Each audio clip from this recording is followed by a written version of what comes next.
find it yet. Minnesota has struggled in this series against Detroit, hoping to turn that around in Game 2 of this 3-game series. Ricky Nolasco made his first start of the season here at Comerica Park, but he left after a few innings and spent a month on the disabled list. Left-hander Kyle Lobstein is coming off his best start of the season, maybe best of his career.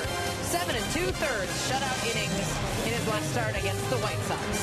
Hi again, everyone, from Detroit. I'm Marnie Gellner. The Twins have surged past the 500 mark in large part thanks to their offense. They haven't really had much trouble scoring runs against anyone in the league, except the Detroit Tigers. Baseball in general has been more difficult against Detroit.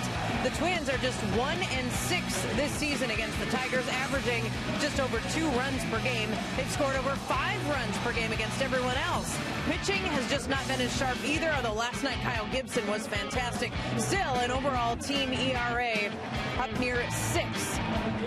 Well, Dick Bramer and Roy Smalley, Ricky Nolasco started his season here at Comerica. Didn't have very good results, but he's certainly hoping for better ones this time out. Well, that's certainly the case, Marnie, and I think a lot of people, not just in Minnesota, but around baseball, are wondering whether the Twins can stay above the 500 mark, whether they can be a factor in the division or the wild card race. And I think they can if they get better starting pitching. And to that end, Ricky Nolasco needs to start stepping things up. They're looking for a chance to win the ball game each time each of their starters goes out there to toe the rubber, and it is a time for Ricky Nolasco to be one of those guys. And it's pretty straightforward to me what Ricky Nolasco needs to do.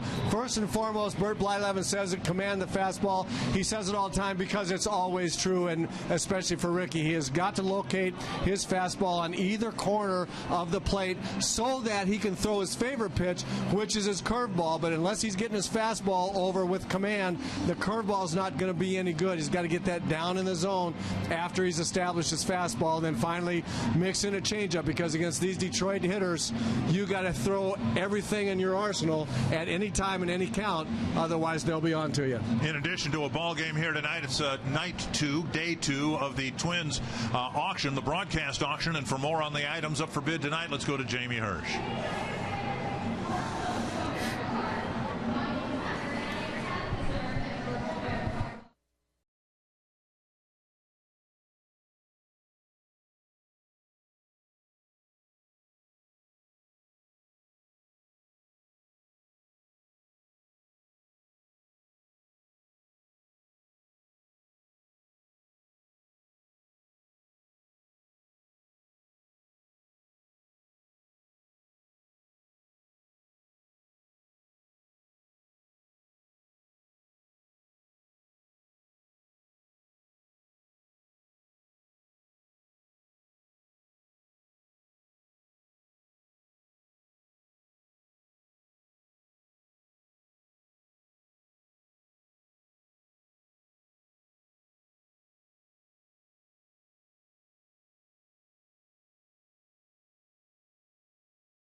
Menards. Save big money at Menards on all your home improvement.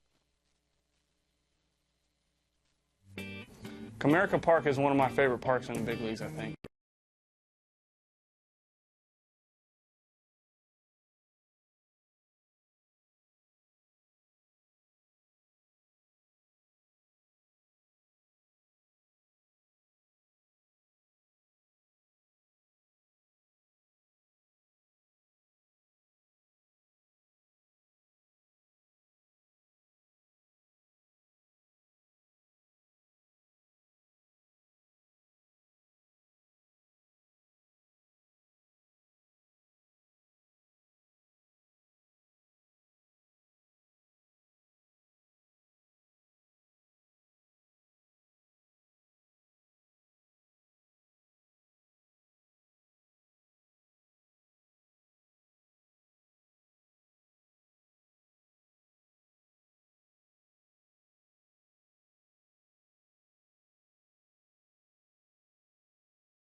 by Menards. Save big money at Menards on all your home improvement needs. And by Jeep. Come discover great deals during the Jeep Drive and Discover event. Comerica Park is one of my favorite parks in the big leagues, I think. You know you're in Tiger territory when you walk in with the orange and the blue and the lions and tigers and everything else they got around that place. Only Miguel Cabrera can hit a home run in the center field there. That's a pretty deep place to hit. And anytime you can go in there and beat the Tigers is a great day. I had a great time with my time there with the Tigers, so yes, gets a thumbs up. Torrey Hunter spent 2 years here in Detroit playing for the Tigers, 5 years prior to that with the Angels. And now Paul Molitor very happy to have Torrey playing back for the Minnesota Twins. The Menards batting order for Game 2 of the series. Brian Dozier leading things off. Then Hunter, Joe Mauer, Trevor Plouffe, Kurt Suzuki, Eddie Rosario back in the lineup. Eduardo Escobar, Aaron Hicks, and Danny Santana. Facing left-hander Kyle Lobstein. And we're underway. Strike one to Dozier. Lobstein has been, believe it or not, the most consistent Detroit starter in their rotation this year. That's just off the outside corner, 1-1.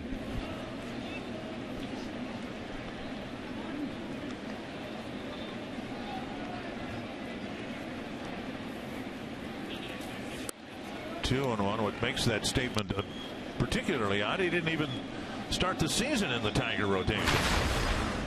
You would not have expected to hear that statement that in May, that's for sure. We've already seen what he wants to do. That's hit to left center field. It's down for a hit. Dozier will round first. Cespedes has got a gun for an arm. Dozier will try it, and he's out.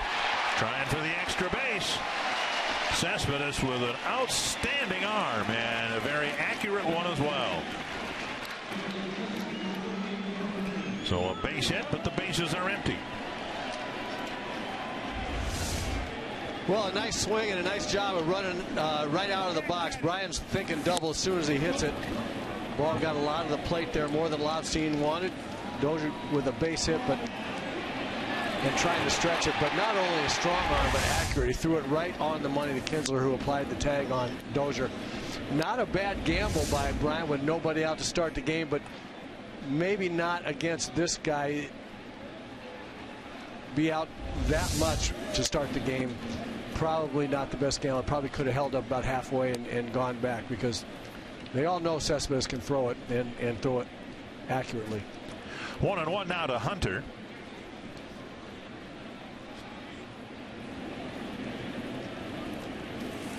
A high fly to deep left field. Cespedes back at the wall, and Torrey Hunter has hit home run number 6. It's the first home run allowed by Lobstein this year in 33 1/3 innings.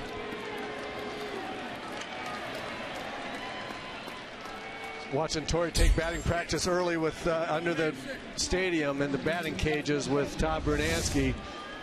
He was working on his stroke, and he said when he was done, "I'm back," and he certainly is. Ball down the middle, much more of the plate than Lobstein wanted, but Torrey was ready. Torrey was grousing about the fact that he had 3 days off and lost his stroke, or a couple of days off, and took him 3 at-bats last night to get it back. And he said that before the game, "I'm back," and he is back.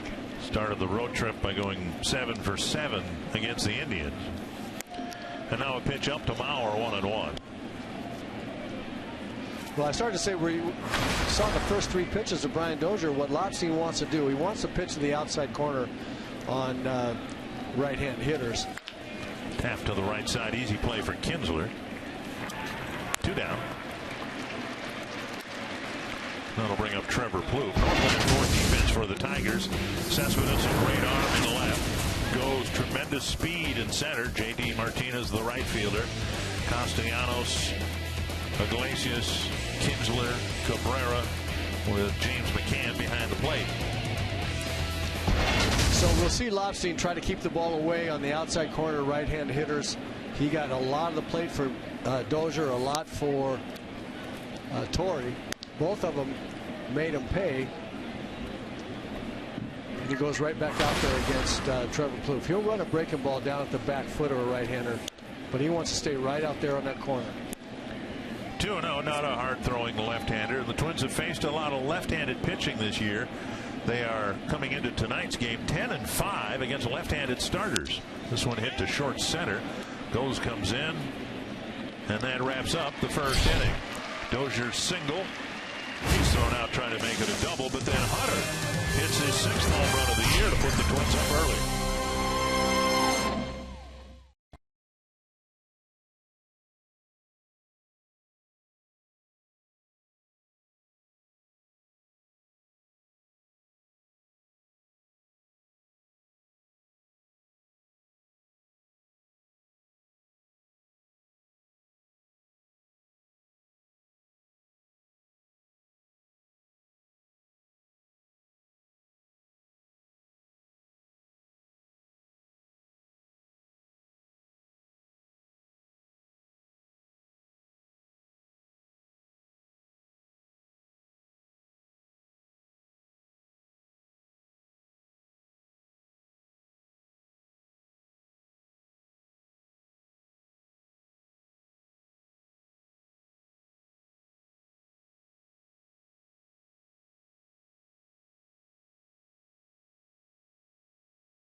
Here to put the Twins up 1-0. Brad Ausmus in his 2nd year as manager of the Tigers. They won the division by a game over the Royals last year. Anthony goes in the box, and Nolasco misses with his first offering, 1-0. It'll be Anthony goes, Ian Kinsler, and Miguel Cabrera in the first inning. So it goes drive the ball to the opposite field 3 times yesterday. This time he hooks a pitch foul, 1-1. And consequently, you can see Kurt Suzuki coming right in on goal. If you try to slap the ball left, we're going to come in on. Menard's batting order goes Kinsler, Cabrera, then Victor Martinez, J.D. Martinez, Cespedes, Castellanos, McCann, and Iglesias. 1-1 to the leadoff man. Check swing, strike 2. So 2 pitches inside, fastballs inside. That set up the changeup. That's why Goes was so far out in front of the change. So far we're talking about Ricky Nolasco needed to locate the fastball. So far so good. First 2 fastballs. Breaking ball on the outside corner. Had a lot of movement on it. That looked like it was headed for the backstop, and it bent over the outside corner, 1 away. Well, it's his best pitch, his favorite pitch. He loves this breaking ball, and he's got a good one. But as we said at the open of the show, the only way he's going to get the Tigers off of that pitch is to locate the fastball well enough to make them think that he's going to throw it. If he's not throwing it for strikes, or if he's throwing it in the middle of the plate, they're not only going to hit the fastball in the middle, but they're going to hit that breaking ball as well. 1 down. Here's Kinsler. Hit the walk-off single in the 10th inning last night. And fastball on the outside corner.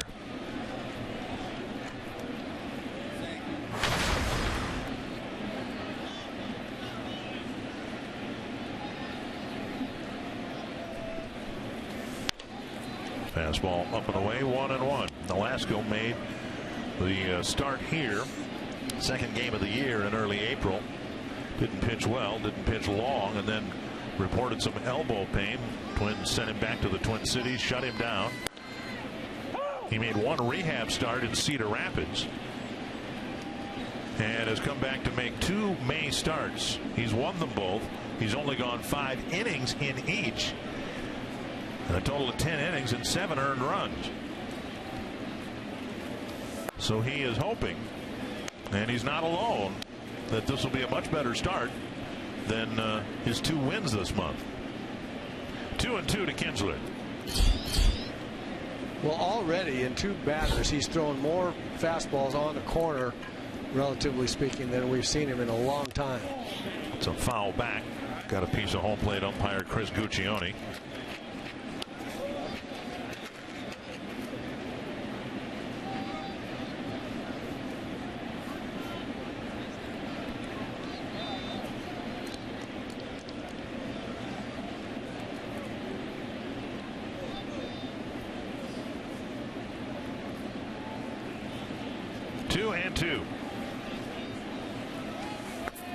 And now a full count. Nolasco walked 4 men in 3 innings in his debut here in Detroit, and he's only walked 1 in each of his last 2 starts.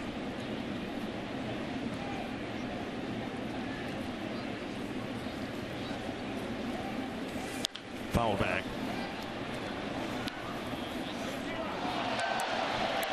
He's also got some nice velocity today, Dick. We've seen 92, 93. That's different than what we've seen from Ricky in a long time. So far, so good. 92, 93, throwing it on the corner so far, both sides of the plate. Popped up. Suzuki back to the screen, and I don't know if that hit the screen or whether it narrowly got between the screen and Suzuki.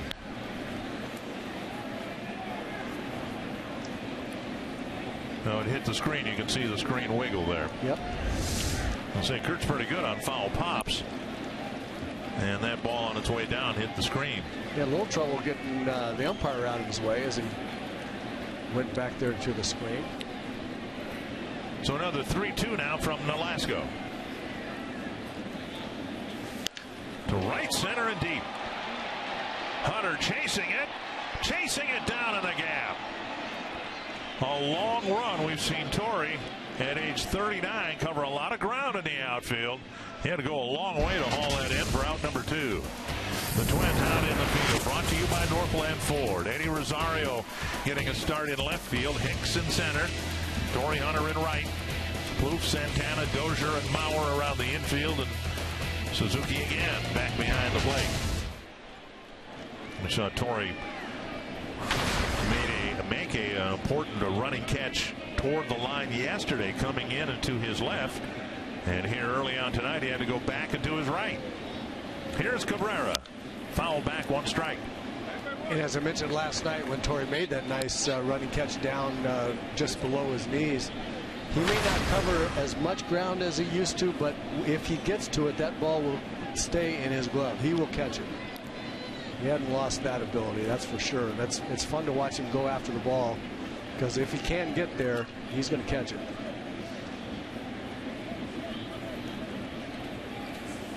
Moved to right field when he signed with Detroit, because the Tigers at the time had Austin Jackson in center field. When they signed Torrey, they put him in right field, and of course Torrey had Kirby Puckett as his mentor. That's the same move that Puckett made. There's a called strike 1 and 2.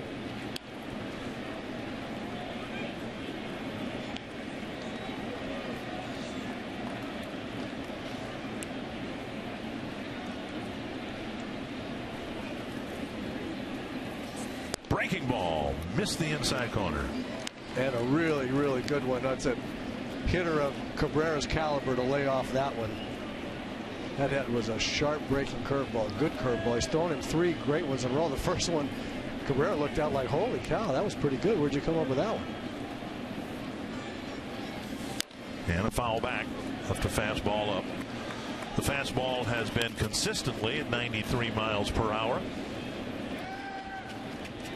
What has happened around Nolasco in the Twins rotation, Kyle Gibson has been very, very good. in every start but his first start here in Detroit. Mike Pelfrey has come back in his third year with the Twins and pitched very well. And now 3-2 to Cabrera. Twins have not gotten Phil Hughes to a level where he was last year. And so you can see the components of what could be a solid, maybe not spectacular, but a solid rotation. But this is the guy that needs to step up and start giving the Twins consistently good starts. And he walked Cabrera, and that'll get Victor Martinez to the plate.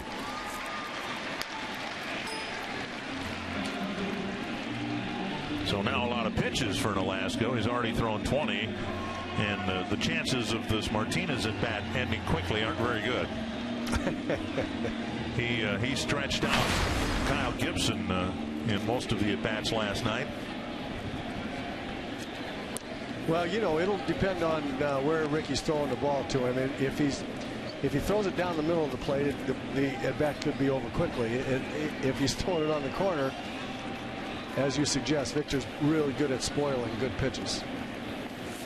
Check swing. And no appeal, ball one. Talked about it last night, a huge gap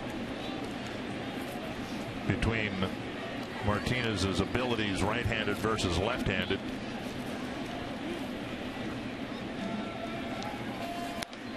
And I think we saw that reflected in how Paul Molitor used his bullpen in the game last night. He went with an all right-handed bullpen instead of using Aaron Thompson and eventually Glenn Perkins if the game would have allowed it.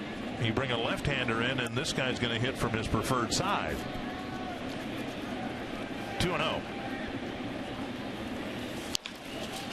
Weekly hit to short. Santana over to Bauer, and that ends the first inning with the Twins up 1-0.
And they are encouraged because he's been able to ramp things up a little bit.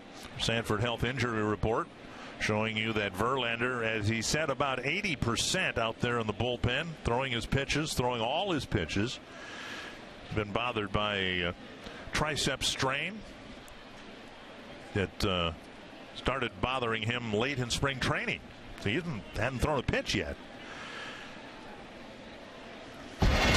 Suzuki leads off the second against Kyle Lobstein. And the first pitch over a strike. Twins, if they can win tonight and tomorrow, they get into a dead heat with the Tigers and wherever they would be behind the Royals.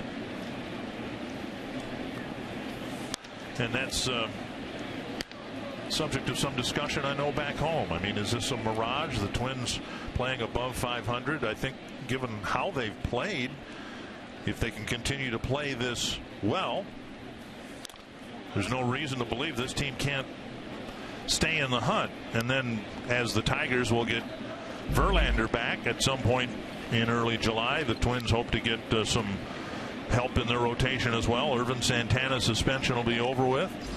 Not comparing Irvin Santana to Justin Verlander, but you know, you look in the case of Santana and probably Verlander whenever he comes back, he got a fresh arm. There's no question about that. And to your point about whether the Twins can continue this kind of play,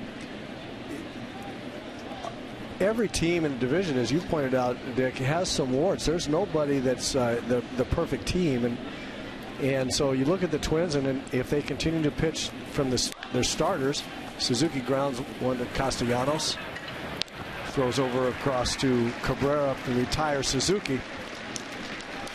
Let's check in on the broadcast auction. All right, the life-size bobblehead for $548. The All-Star Game baseballs, one autographed by a lot of the American League team players at Target Field for the All-Star Game, the other by the National League stars. And we invite you to bid, and with all the monies benefiting the Twins Community Fund. Here's Eddie Rosario, swing and a miss, one strike. But just back to your kind of rhetorical question about whether the Twins can keep it up.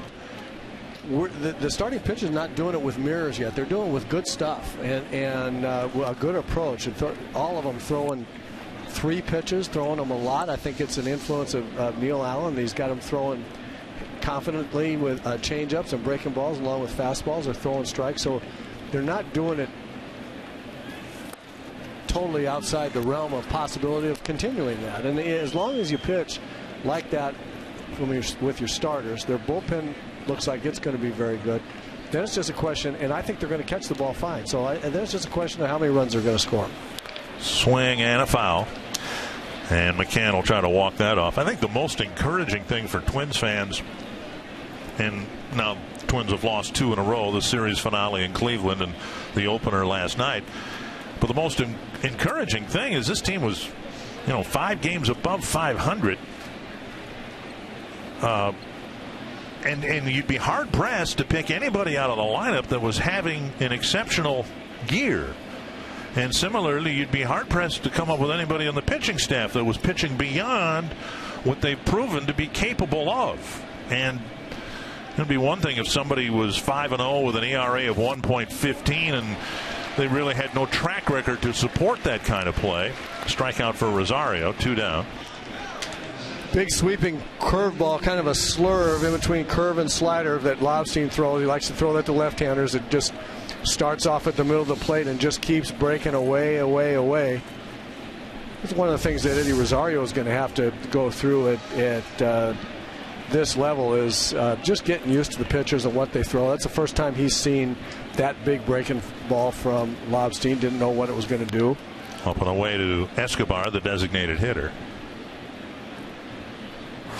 But if you, back to your point, if you go through the Twins lineup and how they've scored the runs, you're right. No one's just killing the ball. No one's having an all-star type start yet. Everybody's been hitting pretty well in this streak up and down the lineup, and that won't happen all the time. You're not going to get everybody swinging the bat well all the time. What's been encouraging is that coming in this Detroit series, we're hitting 306 or something like that with runners in scoring position, 2 outs and runners in scoring position. That is a foul ball just wide of the line. And that's not going to always be the case either. They're not going to hit 300 with 2 outs and runners in scoring position. They've gotten some huge base hits to get innings prolonged that have turned into big innings. It looked like just when the inning wasn't going to go anywhere, they're going to leave a runner out there on third or out there on second, somebody gets a hit, and then 3 more guys get hits, and it turns into a big inning. That's not going to happen all the time, but the more you do that, the more confidence you get as a unit. And they're feeling pretty good about themselves right now. Just missed the inside corner. Yeah, last night, for instance, the Twins went 0 for 8 with men in scoring position. That's a stat that is going to fluctuate, go up and down, right. And And you're going to have to go through some droughts in that category as well. Tap to the left side. Castellanos has it. Fires to Escobar, just barely got him. And it's a 1-2-3 second inning for Kyle Lobstein.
Run against Kyle Gibson, and since August of last year, J.D. Martinez has been a T-Mobile game changer against the Twins more than any other team in baseball. He's hit for a high average, he's hit for power, driven in runs, and this year Martinez has 7 home runs. He's hit 4 of them against the Twins, and he will lead off the second inning with the Twins up 1-0. He'll be followed by Cespedes and Castellanos. Busted bat, and he bleeds one through the left side of the infield. Nolasco got in there, shattered his bat, and he was still able to muscle it into left field. Well, one of the skills that he has as a hitter is that tremendous strength. There's no question about it. One strong man, and Nolasco made a good pitch, and I like what they tried to do with him right there. He's proven he can hit a low fastball. He can hit stuff low in the strike zone. It's the kind of swing he has, so they tried to come right in on him right away, and did so successfully. Broke his bat, but he was able to muscle it through. Speaking of muscles, here's Yoenis Cespedes. Very strong hitter. Has a very strong arm. We've already seen his arm impact the game tonight. And Nolasco shaves the outside corner. Strike one. Boy, when he hits the ball, that ball stays hit. He hung out some kind of rope the other night off of Kyle Gibson. He can hit the ball hard.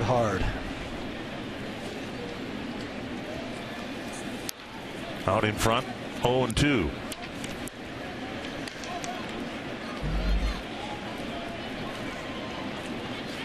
Nolasco's had one ground ball double play turned behind him. Cespedes has grounded into 3. 0-2. Chopper foul.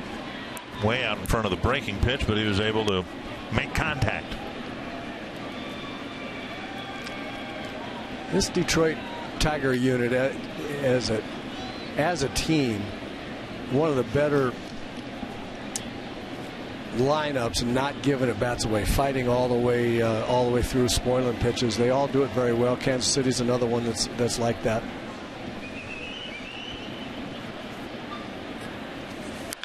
Another breaking ball, tap foul. We've seen Nolasco throw a lot of curves up there. And what I like, he's using his changeup very well so far too. He's showing more changeups, I think, in good spots already, just in an inning plus here than he normally throws, and I think that's very important for him.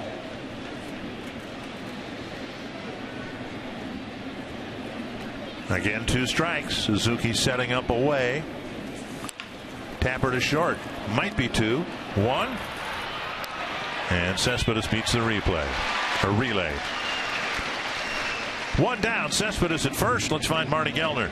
Guys, earlier tonight, I asked Paul Molitor about Ricky Nolasco and his start, and Molitor said that he keeps hearing from pitching coach Neil Allen that Nolasco's side sessions are very sharp, but now Nolasco is having trouble carrying over what he does in the bullpen into what he does in his starts. And Molitor said he is a veteran, though, so when he starts getting people out, he's going to start feeling pretty confident. And Molitor compared it to being a hitter. He said sometimes it just takes one at-bat where you feel something and it clicks. So the Twins are hoping Nolasco will feel something and have a click out there for them tonight.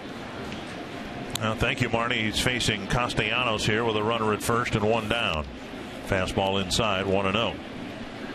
Well, I hope what Ricky's feeling right now is the ability to have success wherever his release points have been for the inside and outside parts of the plate. He's hitting those. He's throwing really nice breaking balls and mixed in changeups in good spots. I hope he's feeling all of that stuff, because he looks like a different guy out there to me tonight than we've seen him since he's been here, going back to last year.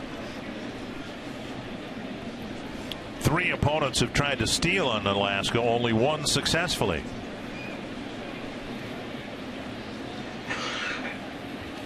Breaking ball, and Castellanos swings and misses. Castellanos, as we mentioned last night, very strikeout prone. 114 at bats, 36 strikeouts. He and J.D. Martinez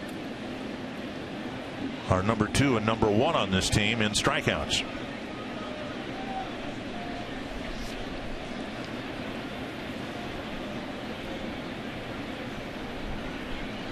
Long hold and another dribbler. This one hits the mound.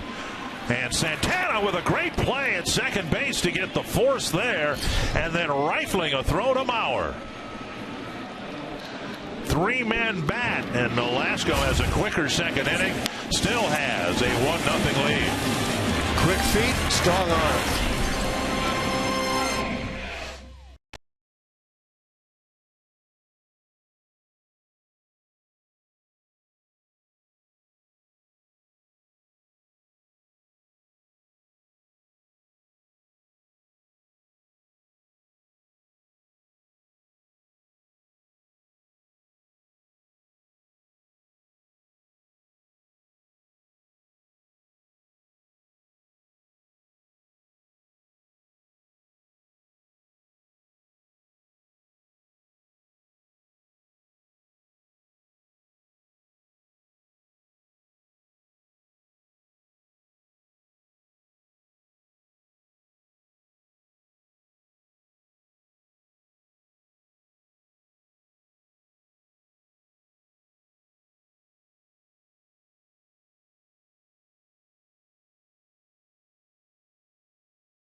And one of the items up for bid in the broadcast auction, you can spend a day with the Twins ground crew. You did that? I did that once. That was a fantastic experience. Larry DeVito and his staff were very hospitable to me. They will be for you as well. Date subject to availability, but you get a chance to drag the infield, roll out the tarp if it's raining. Here's Aaron Hicks taking strike 1 to start the 3rd inning. Hicks, Santana, and Dozier to face Lobstein, who's retired 5 men in a row since Hunter's home run. All right, I got to ask you this because it doesn't look like Kyle Lobstein throws a ball any harder than Bruce Chen. Twins handled Chen pretty well in Cleveland. From what you've seen, are there similarities, differences? What do we got here?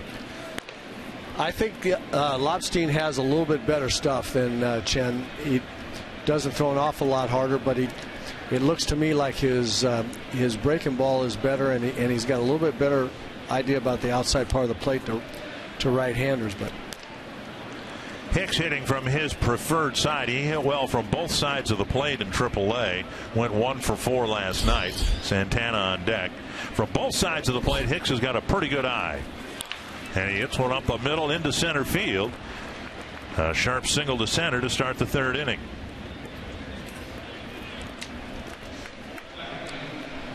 Well, good swing right here by Aaron, not trying to pull the ball down and sinking a little bit. He goes right back up the middle. That's a really good thing to see from him. Not trying to take that ball to left field, just stand right back through the ball. Good swing.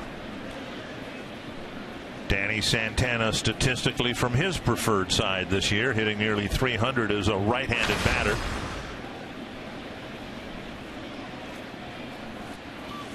Squaring to bunt, and McCann, I guess, eventually made the catch. Ball 1. Santana is a left-handed batter last night. Hit the longest ball I think I've seen hit here that didn't get hit for a home run. Way out to right center field. It hit the very top of the fence.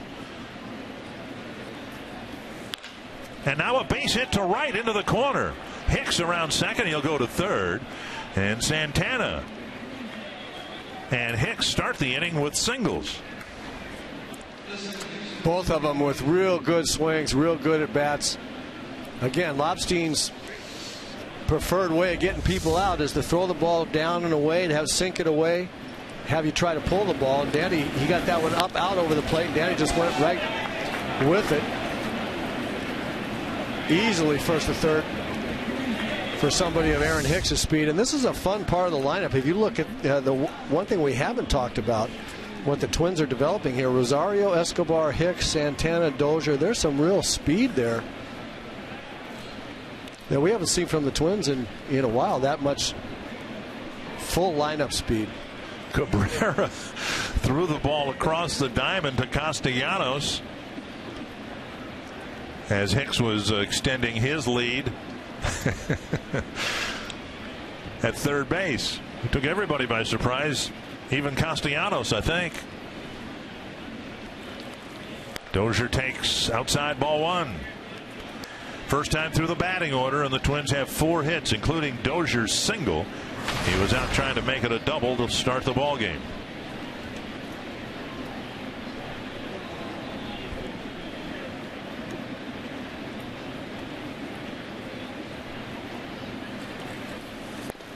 And swinging a foul. Lobstein's been outstanding, particularly in his last 3 starts, going at least 7 innings in each of his last 3 starts. You do that in this day and age, and it really stands out. 1-1.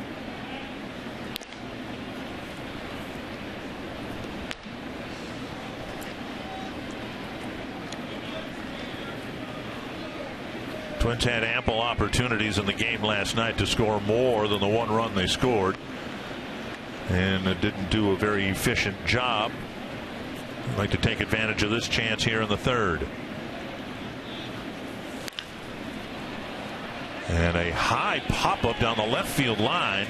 Cespedes makes the catch on the warning track, and the Twins aren't about to run on that arm a second time tonight. 1 down. And that'll bring up Hunter, but before he comes to the plate, you can take your family to the ballpark this summer in the Minnesota Twins Our Family section, presented by Fox Sports North. Tickets in the alcohol-free section start at just $10, include a free Schweigert hot dog and Pepsi. For ticket information, visit foxsportsnorth.com. Click on upcoming events on the Hot Topics bar. All right, a big spot here for the veteran Hunter. He ended up driving in the lone run last night with a sacrifice fly, and the first run tonight with a home run. Down and away, ball 1. It'll be very interesting to see this at bat for Torrey. Tim Laudner mentioned in our pregame show about the veteran at bat he had hitting the ball to center field for a sacrifice fly against a pitcher throwing a lot of different kind of stuff. And this is the same kind of deal. Lobstein's going to want to stay away. We'll see if Torrey stays with it. That center of the diamond approach here. 2-0.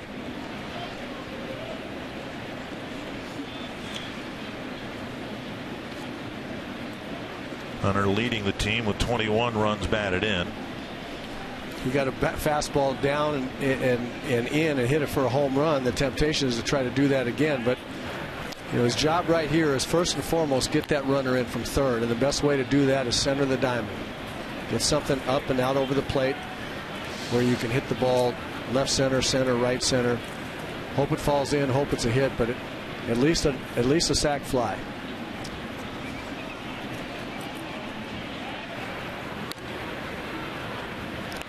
And another check of Santana. Of course, the Twins want to do what they can to stay out of a double play situation here. That's why there's so much attention being paid to Santana at first. 3-0 with Mauer on deck.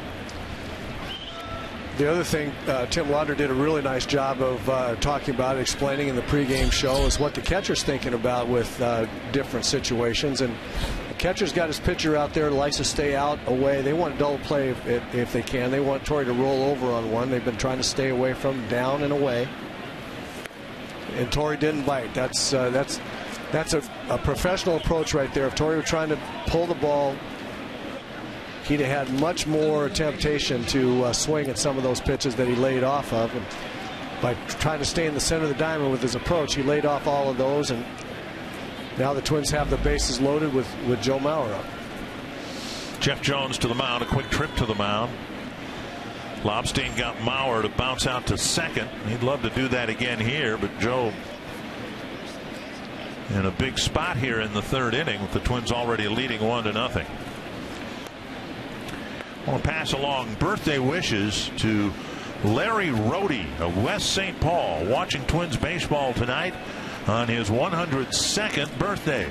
Wow. Happy birthday, Larry. Happy birthday, Larry. That's awesome.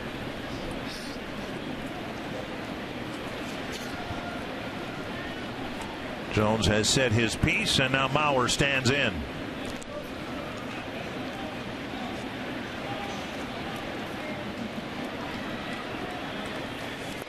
Half swing but a strike. Lobstein's been particularly tough against left-handed hitters. And he's got an awfully big at bat against a lefty here early on in his night.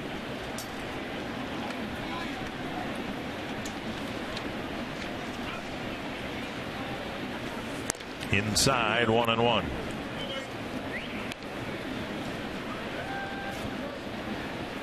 Lobstein giving up just a .214 batting average to lefties.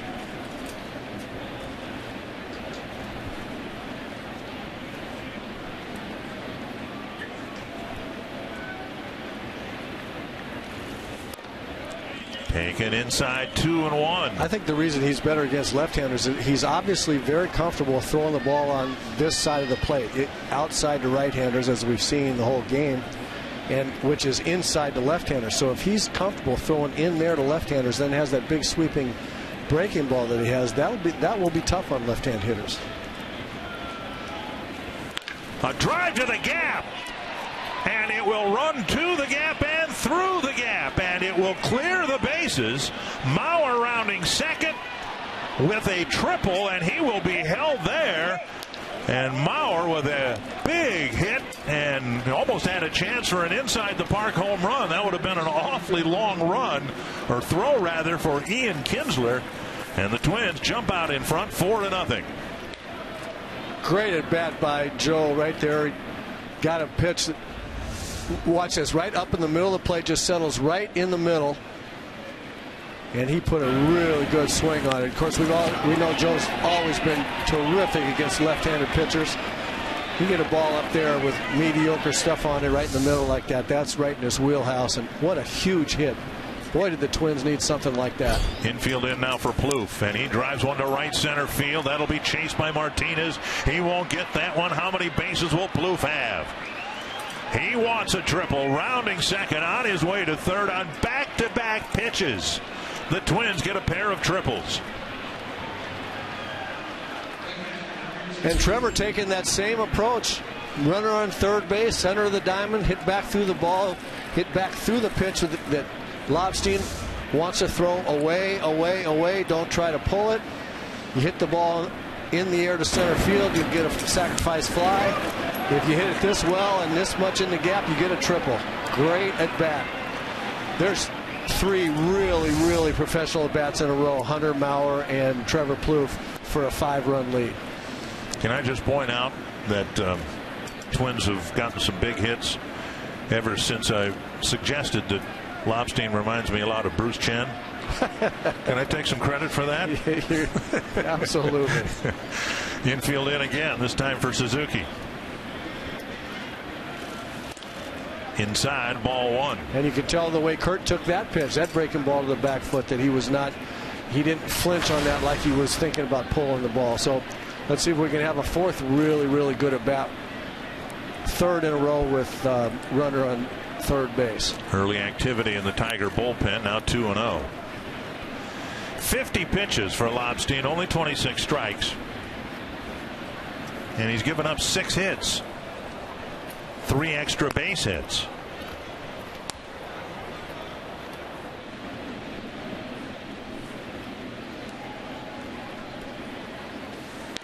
And a strike, 2-1.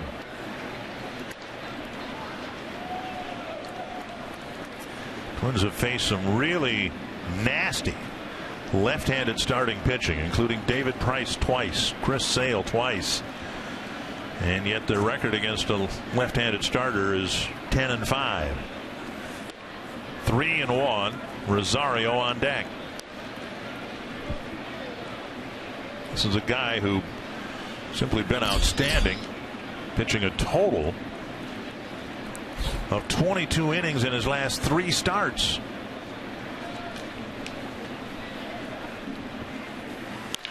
Lease to center field. Same kind of at bat. Bobbled in center by Gose, so Suzuki will go to second base with an RBI single. And the Twins have a 5-run inning here against Kyle Lobstein, and that's going to be the end of his night.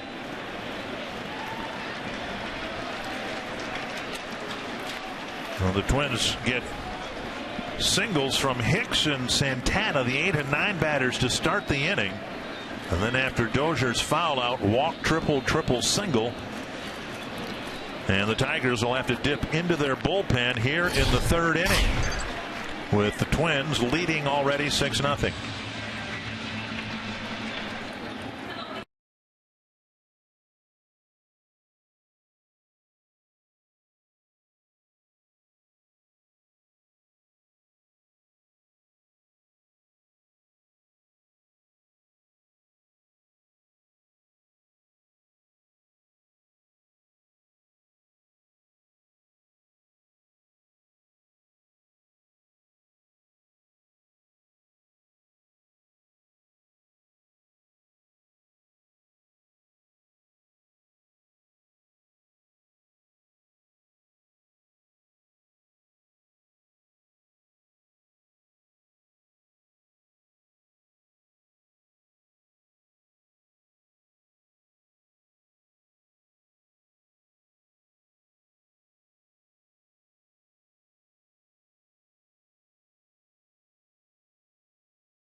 Recently, and so far a 5-run inning.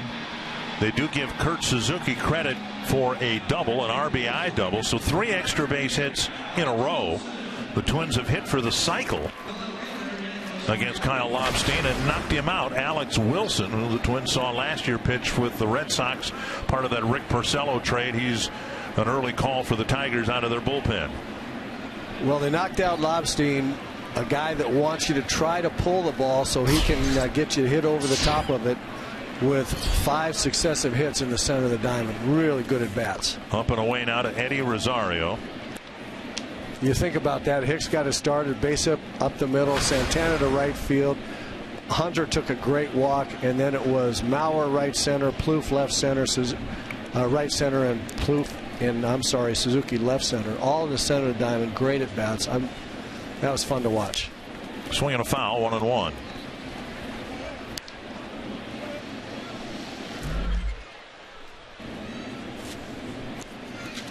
Rosario struck out against Lobstein. Lobstein got him on a breaking ball well off the plate.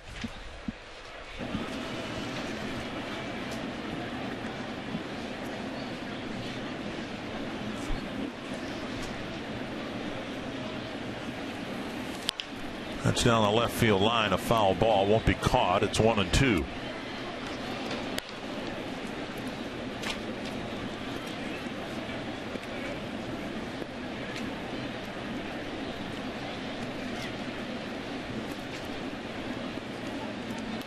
Rosario trying to bring Suzuki around. Rosario with at least 1 run batted in every game he's played but 1.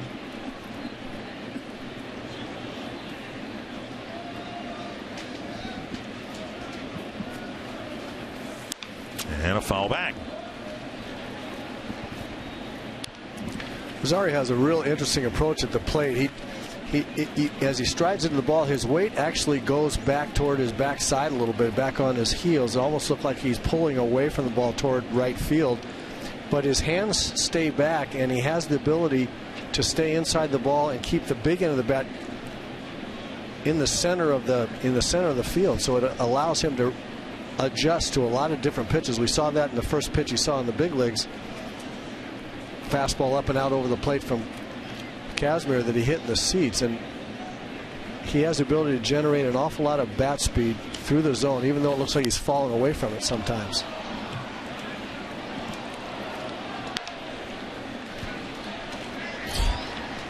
A foul back. Still only 1 out in the inning.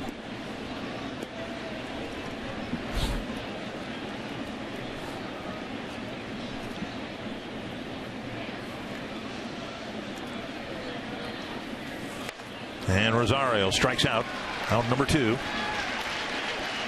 And that'll bring up the 9th man to bat, Eduardo Escobar. Escobar with a bouncer to third to end the 2nd inning. This is kind of what we saw through most of the homestand.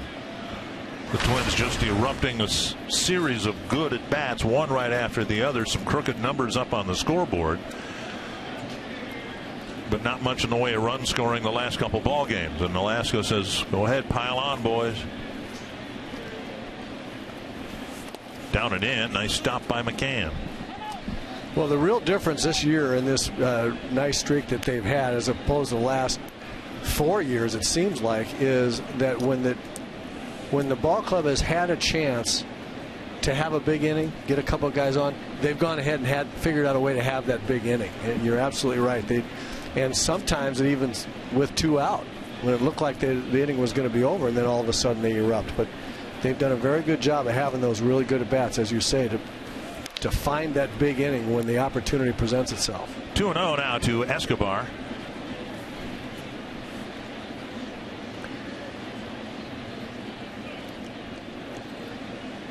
Such a good at bat by Joe Mauer. That was obviously a huge blow, clearing the bases, but that was the at bat they needed to keep the whole thing going. Off the line, foul, 2-1.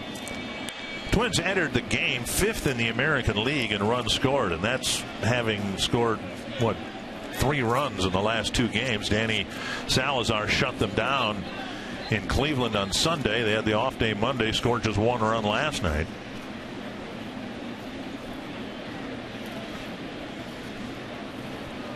Two and 1 to Escobar.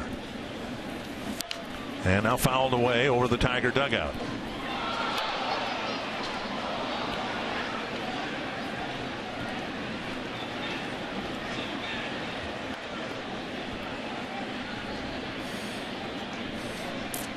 Escobar, the designated hitter, played left field in last night's game.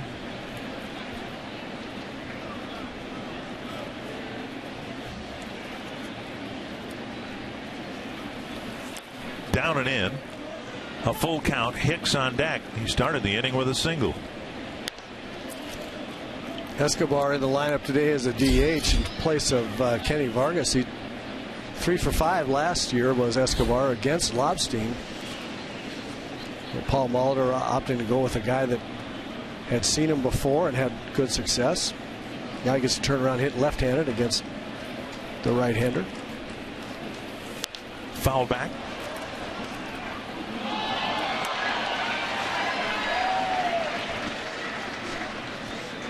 Starting with Escobar, the Twins have lined up 3 straight switch hitters in the bottom of the order. Escobar, Hicks, and Santana. Last night they had 4 straight. Vargas was in there hitting in the 6th spot.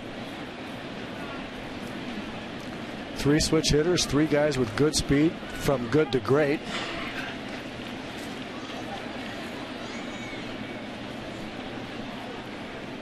That's the other thing that the Twins have done is down here at this part of the order they've kept innings going, kept rallies alive, or started them. And Wilson ends up picking up strikeouts of Rosario and Escobar to end the inning, but a good inning for the Twins as they score 5 and knock out the Tiger starter.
CenturyLink, your link to what's next.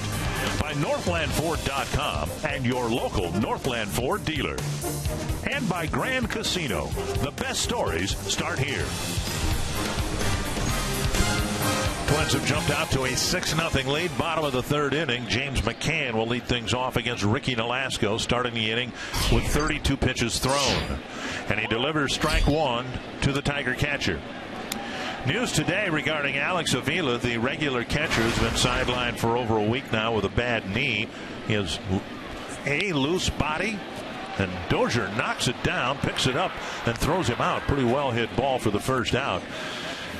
But the Tigers say now that Avila will not undergo knee surgery, that they're going to try to rehab the knee. They don't have a timetable for his return. So the Tigers anticipate getting Avila back without having him undergoing surgery. Well, that's great news. I hope that works. We sure wish him the best. He's a good guy, a tough guy, good player, and you don't like to see guys get hurt. There's a lot of that going around these days. And Iglesias continues to swing the bat well against the Twins, dumping a single into right field. Dozier is able to knock down McCann's hard-won hopper, turning it into an out. Now Iglesias with a single. Back to the top of the order, and Anthony goes. Nolasco sat for a long time, the beneficiary of that big 5-run inning by the Twins offense. He had such a good feel and command of his pitches the first couple innings. Let's see if he can, after sitting a while, if he can regain that touch that he had, because it started out looking real good. Goes, called out on strikes, with Nolasco bending a curve over the outside corner. Missing with a fastball inside. Ball 1. Right back inside on Goes. You see a left-hand hitter in the first game just continue to slap the ball to the left, slap the ball to the left. It's a good strategy to come in there and get him out of his comfort zone, show him in there, and then go back away. There's a strike. Now, in the first inning, Nolasco was regularly clocked at 93. Now he's topped out at 89, 90, but that might be a different fastball that he's throwing. 4-seamer at 93, right? And then the 2-seamer, the sinker. Right. And that at 90 miles per hour, yeah, right at the knees. I'll tell you what, that ball had good sink right there. If he can throw it 90 miles an hour with that kind of movement and in that location, he's got something going for him. So far, so good. Again, he struck him out with a curve in the first inning. And a quicker breaking ball there, but it misses 2-2. I really like Ricky's curveball for strikes and his slider for balls. And the reason I say slider for ball is that the slider for a strike tends to settle right in the middle of the zone and get hit. Curveball can fool with speed and trajectory. There it is. Absolutely. Got him looking with it in the first, got him swinging in the third.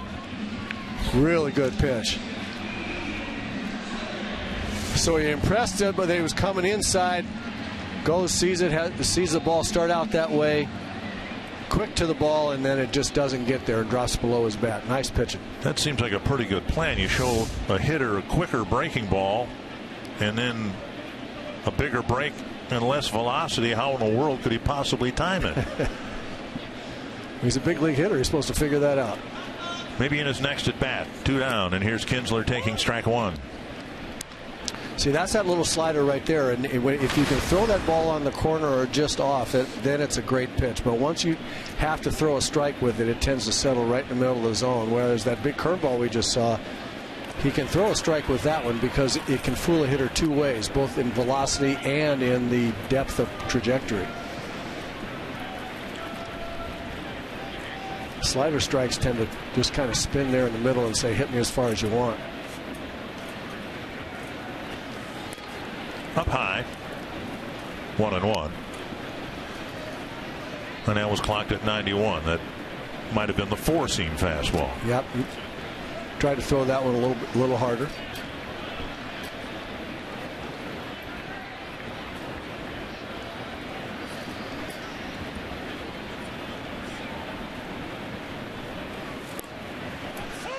And that quicker breaking ball, the slider, for strike 2.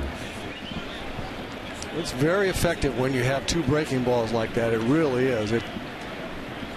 Yu Darvish is one of those guys that had been very, very successful in early on here with 2 or 3 different kind of speeds and breaks of breaking balls.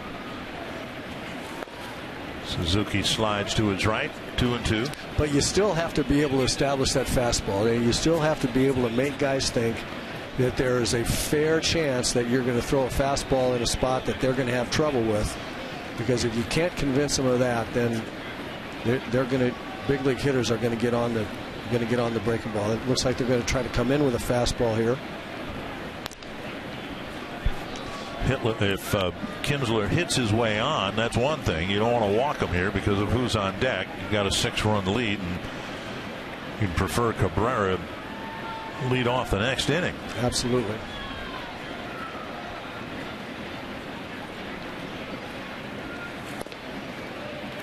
And now 3-2. Nolasco walked Cabrera in the first inning. With 2 down, Iglesias will take off early from first. Mauer will now play off the bag and behind the runner.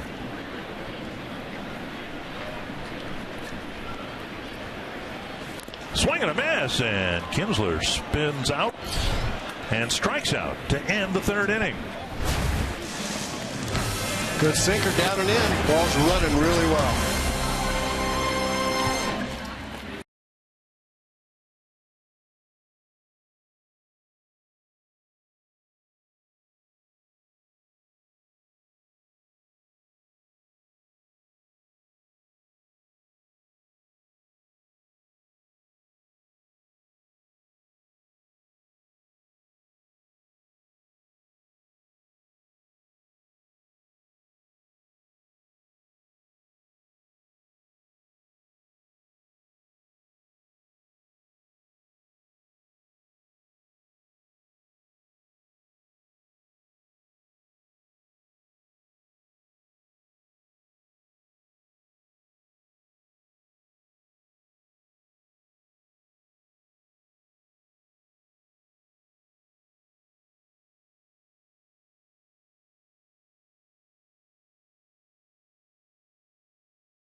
Out in front, hoping to even the series at a game apiece.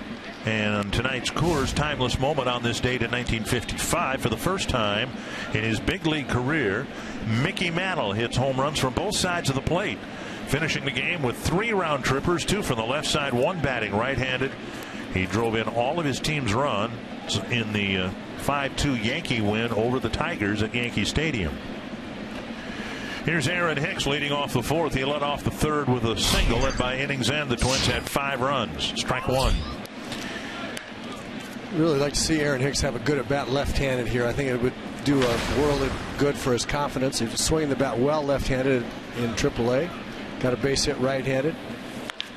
Called it down into the right field corner. Exactly what we're talking about. He's got an extra base hit.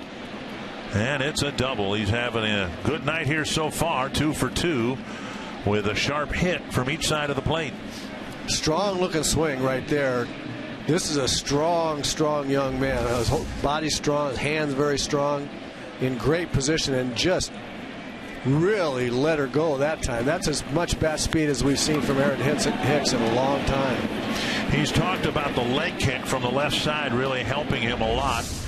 And, of course, anytime a Twins fan hears about a hitter using a leg kick and developing more power, you have to think of Kirby Puckett, who was, basically a singles hitter in his career. And then Tony Oliva challenged him to use a leg kick, generating a little more power. And before you knew it, he was hitting 30 home runs a year.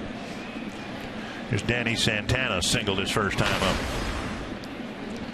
So even though the score is 6-0, you still want to play the game the right way. Keep adding the runs the way you're supposed to. Hit the ball to the right side here, Danny. Swing and a miss, 1-1. Mentioned that Santana's preferred side, like Hicks, the right side. Santana singled as a right-handed batter, where he's hitting about 300 now, just 224 from this side of the plate.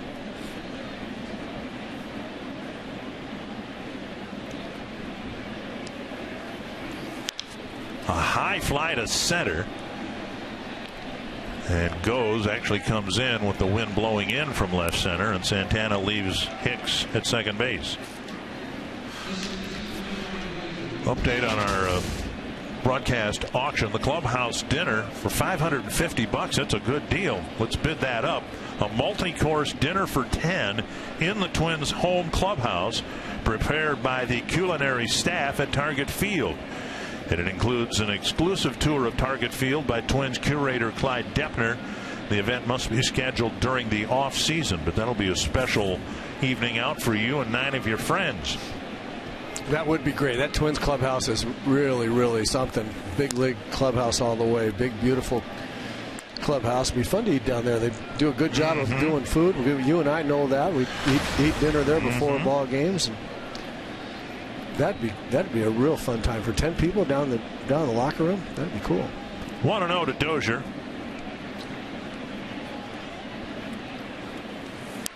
Check swing foul. Dozier started the game with a single, challenged Cespedes' arm, and that didn't work out too well. It usually doesn't. He was thrown out at second. Then with the Twins getting a pair of hits to start the 3rd inning, Dozier lifted a foul pop, and Cespedes ran into foul territory to make the catch for the first out. See what Dozier can get done here to get Hicks in from second base.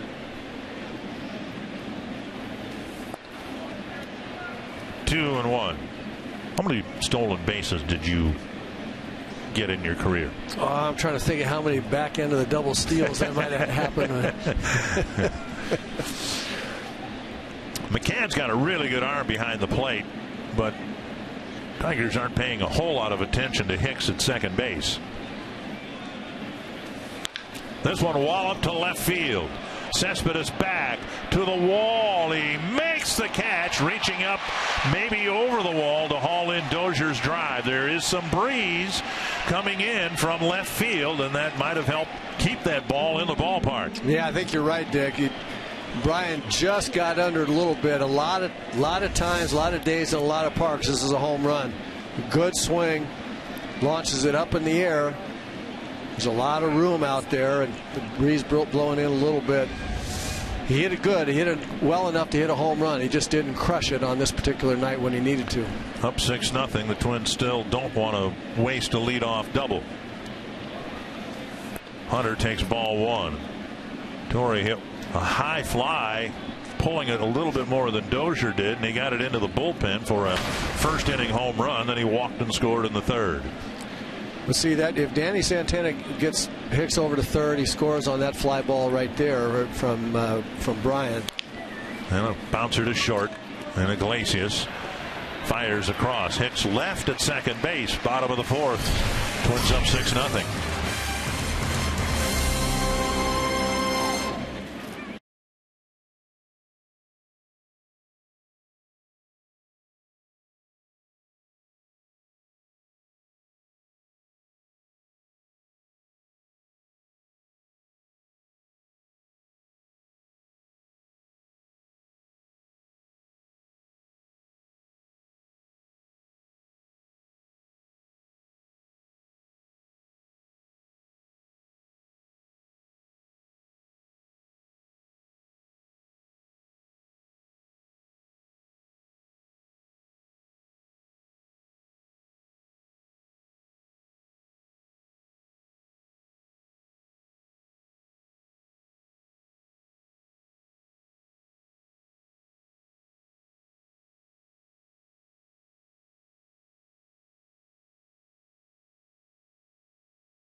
Miguel Cabrera fouling the first pitch back, and just some names autographed baseballs. Some of the names on those baseballs: Mark Burley, Yu Darvish, Greg Holland, John Lester, Glenn Perkins, David Price, Kurt Suzuki, Jose Bautista, Mike Trout, John Farrell. That's just the American League ball. Clayton Kershaw's on the National League ball. Andrew McCutchen. So kind of a nice keepsake of what was a fantastic experience for everybody in the upper Midwest that was able to sample it, whether in person or on TV. But people around baseball just really happy with how the All-Star game went last year. Cabrera strikes out on 3 pitches, 1 away, and now 3 straight strikeouts for Nolasco. And that'll bring up Victor Martinez, Carsoup.com trivia. Which switch hitter has the most career RBI in Major League history? Well, I got to go with the Mick. I mean, yeah. You know, Eddie Murray, probably the second best switch hitter the game has ever seen. But, boy, I just don't know how it's not Mickey Mantle.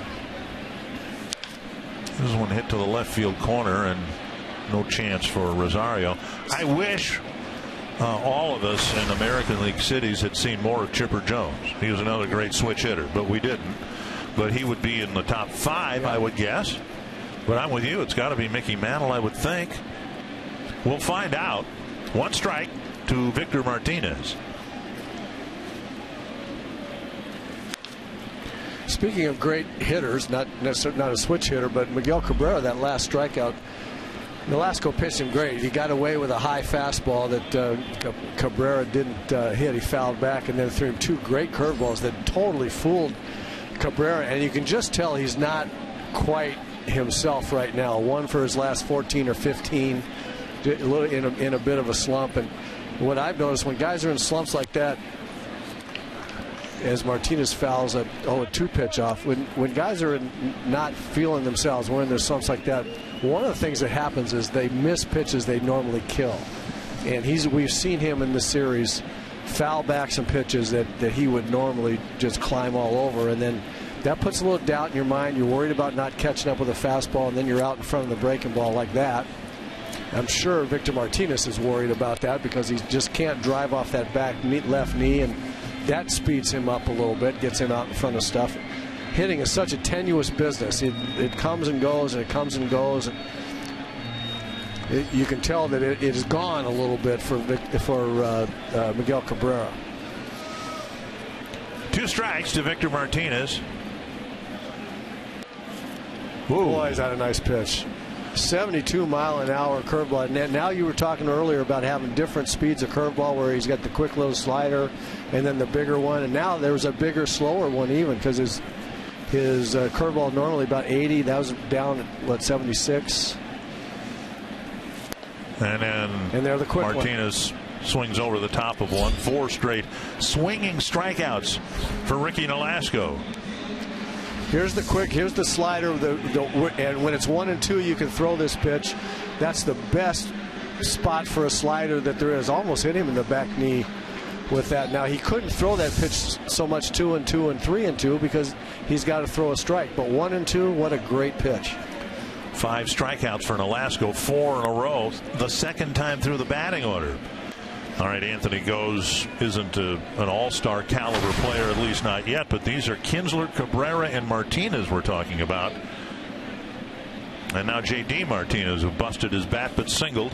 And that's a half-hearted swing, 1-1. Well, same way. He's got Martinez thinking that he might be pitching him in. He's in a little bit of a hurry to catch up with the fastball, and then he swings at the first thing he sees, and it's not a fastball. And result is a really, really awkward-looking swing.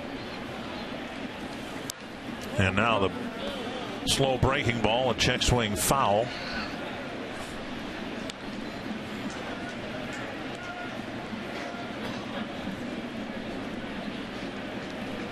'59th pitch of the evening for Nolasco.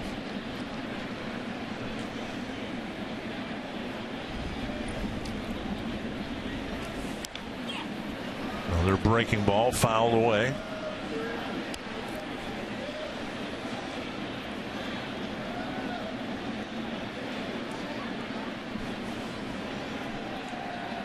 Tigers had a base runner in the first. Base runner in the second, base runner in the third. No one's touched second base yet for the Tigers. Ooh.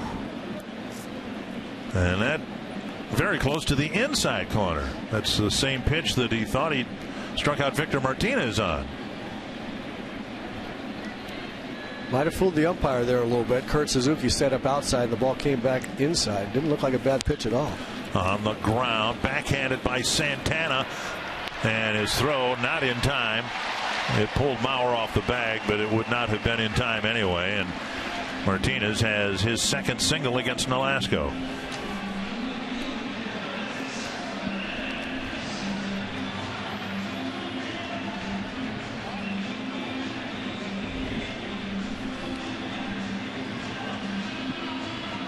Home plate umpires Chris Guccione, and as the play was developing, I think there was some dialogue between Nolasco and the umpire, and then Suzuki at home plate as well, wondering perhaps where that prior pitch was to J.D. Martinez. Here's Cespedes. I think that's exactly what all that conversation was about.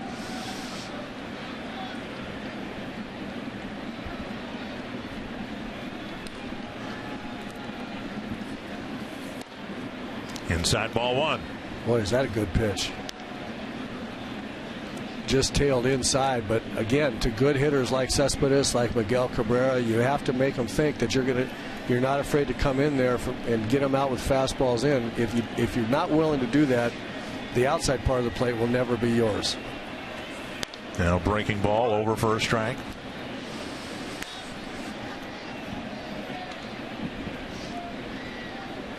Cespedes hit a grounder to Santana. The Twins were able to get the force out at second, but Cespedes beat the relay. In addition to everything else, he runs very well.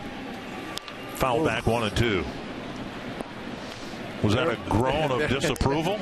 There was the spinning slider there that stayed up and in the middle of the zone. That was Cespedes' home run pitch, and he just missed it.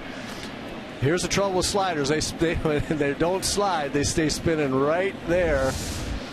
And that was a home run cut by a home run hitter on a home run pitch. Throw a pitch like that, you never get the same baseball back, do you? No. Now see where his glove is? That's where the slider needs to start out, right? Right there. Called third strike. On a fastball. With a fastball. 3 strikeouts in the inning. The last 5 outs have been strikeouts for Ricky Nolasco. Curveball, slider, fastball.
Twins hitting the ball tonight, and our Pepsi fan of the game has to be enjoying what he's seen so far.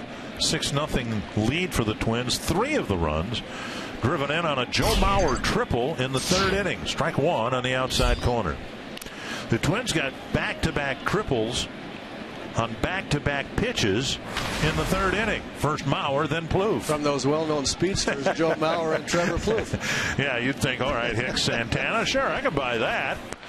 On the outside corner, 0-2. Well, it's a big, big right center field out there, and both those guys hit it to the deepest, some of the deepest part of the Comerica Park here, and the triples. The run to third base was easy after that. Fouled away, 0-2. Wilson has done a nice job, although Hicks reached him for a leadoff double in the 4th. He's retired 5 of the 6 batters he's faced.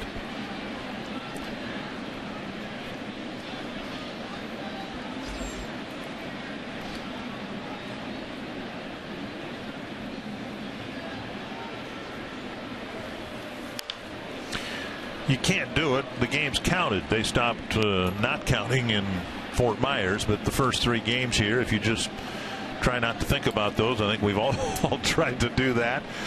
You know, the 4 games coming into tonight against Detroit have all been competitive. 3 of them decided by 1 run. The one that wasn't kind of just fell apart in the Twins bullpen in the 9th inning. A called 3rd strike, and Mauer is going to ask Chris Guccione take a look at that after the game. From up here it looked outside, but it's a strikeout, 1 down.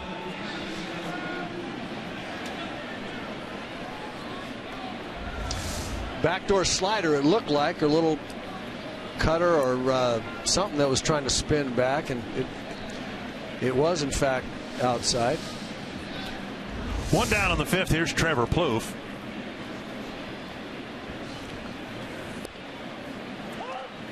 Strike 1.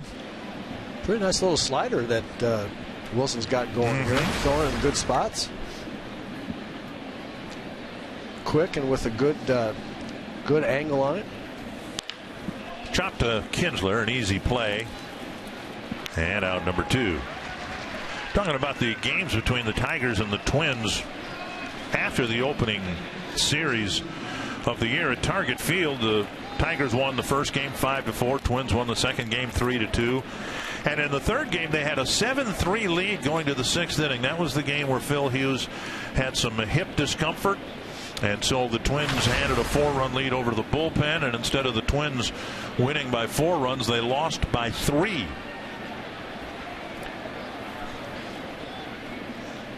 With the Tigers getting the winning runs in the 9th inning. Yeah, I think that was a game that really got away from it. You feel like you should win. There are 2 games that if the Twins had to do over, regardless of the 0-3 start here when they got clobbered by the Tigers to open the season, you just throw that out. But that game at home against the Tigers, they really feel like they should have won. And then after getting beat 3 times badly here to start the season, go to Chicago, score 4 runs against Samardzija, and not be able to count that in your win column when you rough up a guy of that caliber. Those are the 2 games that stick out for me. They're kind of too bad that those got away. 3-0 to Suzuki. Fox Tracks brought to you by Jeep. Suzuki will be followed by Rosario, maybe this inning.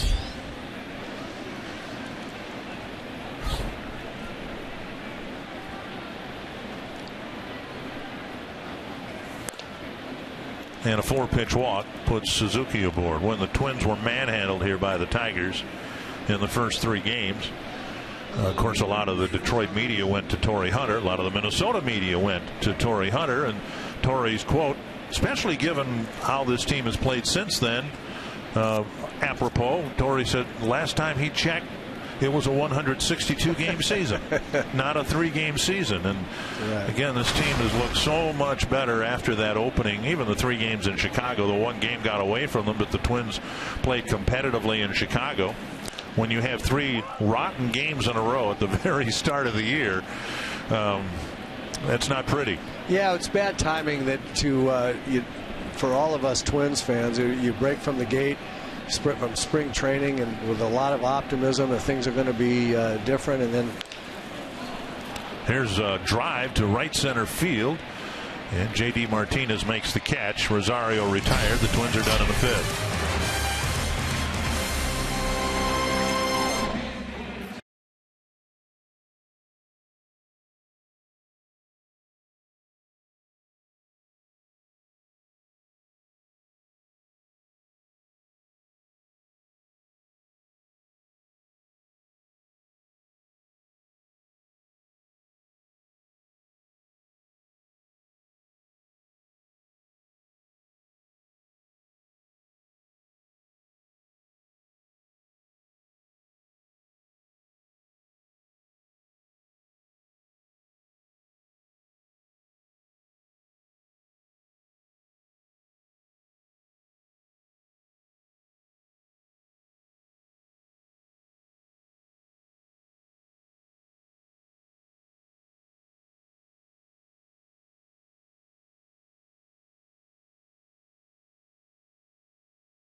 Right now with Ricky Nolasco delivering a fastball up and into Nick Castellanos. James McCann and Jose Iglesias will follow.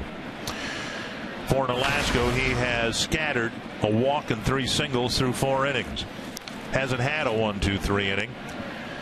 We talked about it last night. The Twins dead last in the major leagues in pitching strikeouts, and stunningly the Tigers are 29th.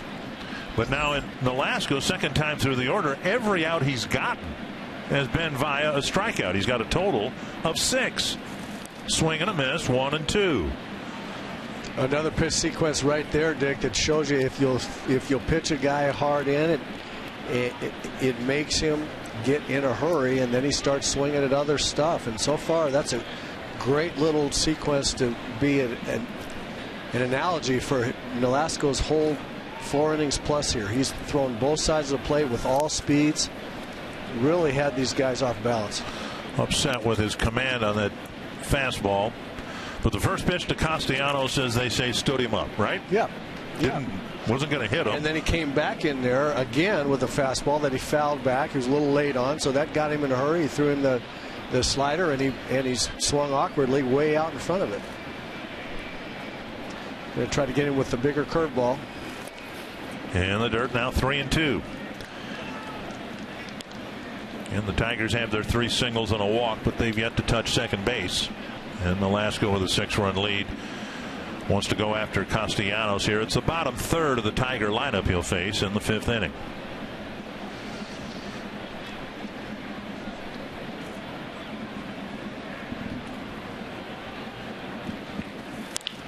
Tapper to Plouffe. Chest high second hop. And Mauer with the catch, 1 away. A batted ball for an out. Ricky Nolasco's been really good here tonight. He's been excellent. Just exactly what we said he needed to do at the top of our show. Be able to control it and command the fastball like that so that those breaking balls become effective. Not only has he commanded the fastball very, very well, his breaking balls, for the most part, have been in terrific spots. In my view, my memory of Ricky Nolasco as a Twin, I haven't seen him pitch 4 1/3 innings this well his whole time here. I just don't remember any 13 outs being this good. Inside, ball 1 to James McCann. He bounced to Dozier to start the 3rd inning.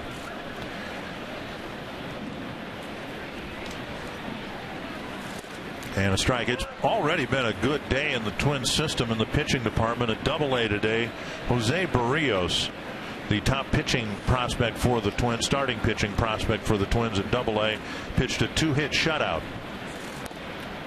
2-1.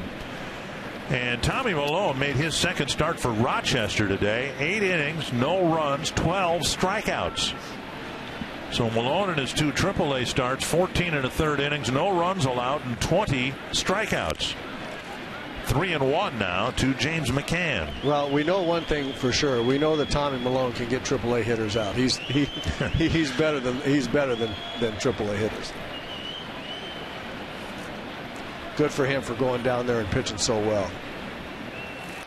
High fly center field. Hicks with his back to the infield, running back and getting there. Talked with Aaron about this 2 years ago, about how he likes to turn his back to the infield as a center fielder. He's experienced out there to judge how far the ball is going to go and where it's going to come down and run to that spot. Twins fans, don't forget at Twins home games, bring your Circle Me signs, and if you get circled, you may find yourself in the Minnesota Lottery Winner's Circle, where you could win $100 worth of lottery scratch-off tickets, courtesy of the Minnesota Lottery. 2 down. Here's Iglesias, and he takes ball 1. If you're going to turn your back as an outfielder, a center fielder, if you're going to turn your back and run to a spot, you have to do 2 things really, really well. You have to instinctively know where that spot is, or pretty close to it, number 1. And number 2, you have to be able to pick up the ball. You have to have the skill to pick up the ball again. And maybe that second point even more important than the first. Popped up near the Twins dugout and out of play. Something that no center fielder, Devon White, nobody did it at the Metrodome. You didn't dare turn your back and keep your eye off the ball. You never find it. You'd never find it again. Hicks was burned on that, don't forget, last year before in Chicago, because it was a windy day in Chicago and he went to the spot where the ball was supposed to come down, and it ended up being about 30 feet from there because of the wind. So you do run that risk. 3-1, and Velasquez had a 3-ball count to everybody this inning.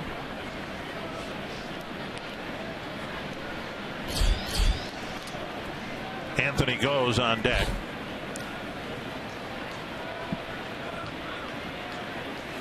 And a walk to the number 9 batter. Second walk issued by Ricky Nolasco. For more on the Twins center fielder, let's go to Marty Gellner.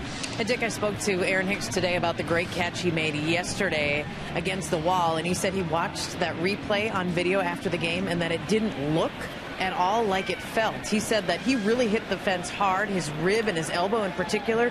He said it hurt really bad, and he was expecting that when he watched the replay, it would look like that. He said it didn't at all. It looked kind of soft. He was a little embarrassed by the way he reacted, but he said, trust me, that did hurt. Well, I believed him. I'm not going to watch anybody run into a wall and not believe that he's going to get banged up a bit. He is following this one all the way. Good concentration, makes that catch, runs into the wall, and it was a elbow and chest bump. Against that screen that's over the scoreboard. No padding, obviously. 1 strike to goes. And now a ball.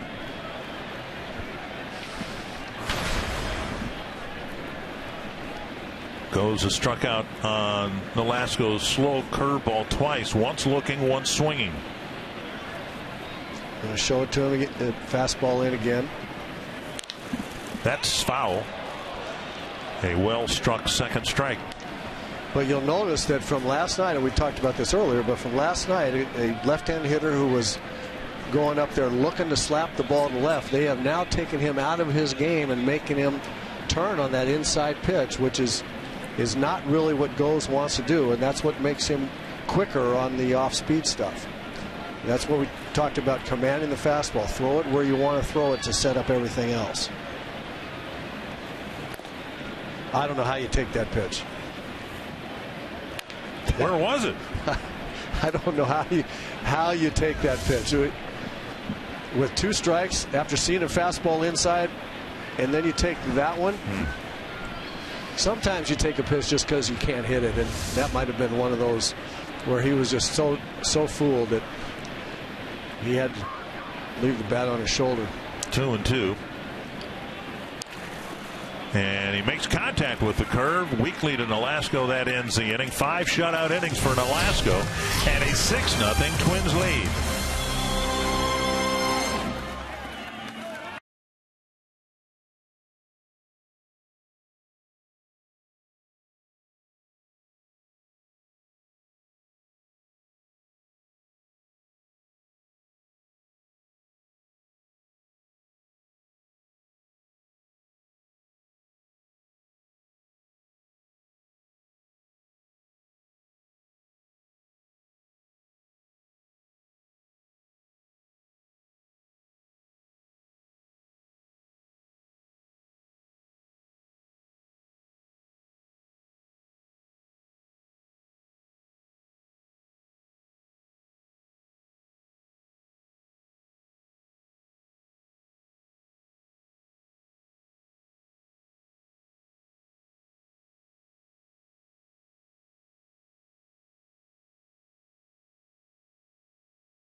And now an update on tonight's DraftKings players to watch. Jacoby Ellsbury having an impact against the Rays. The Rays will come to Minnesota for a very brief homestand. J.D. Martinez, good numbers against the Twins, and he's been on base a couple of times today with hits. And Danny Santana last year had a lot of fun at the expense of the Tiger pitching staff. Twins hitting here in the 6th. Eduardo Escobar will lead things off, and he takes a strike. Danny started his big league career right here last year. Got called up, joined the team here. Remember that first at bat, he walked up and whistled a base hit to center field. That's to left, and it'll die. Oh, is that a beauty? In front of Cespedes, and Escobar will start the 6th inning with a single. Twins had a leadoff double against Wilson in the 4th, but didn't score. We'll see what they can do here. Aaron Hicks at the plate. He's got a sharp single hitting right-handed to center field. That triggered the 5-run 3rd. Then he hit a rocket into the right field corner as a left-handed batter leading off the 4th.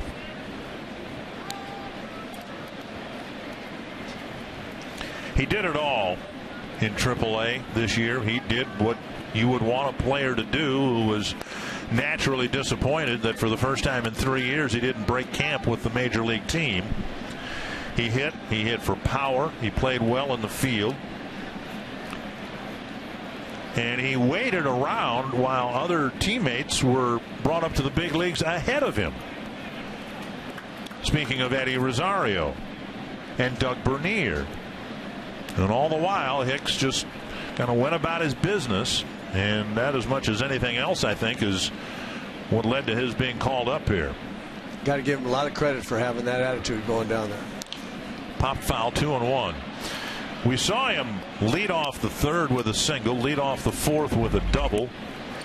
Not so much in the 4th inning when he struck his double early in the at-bat, but he showed some patience in the 3rd inning, got into a favorable count, 3-1, I believe, and got the single to center. Now it's 2-0 here, and he took a rip at it and fouled it away.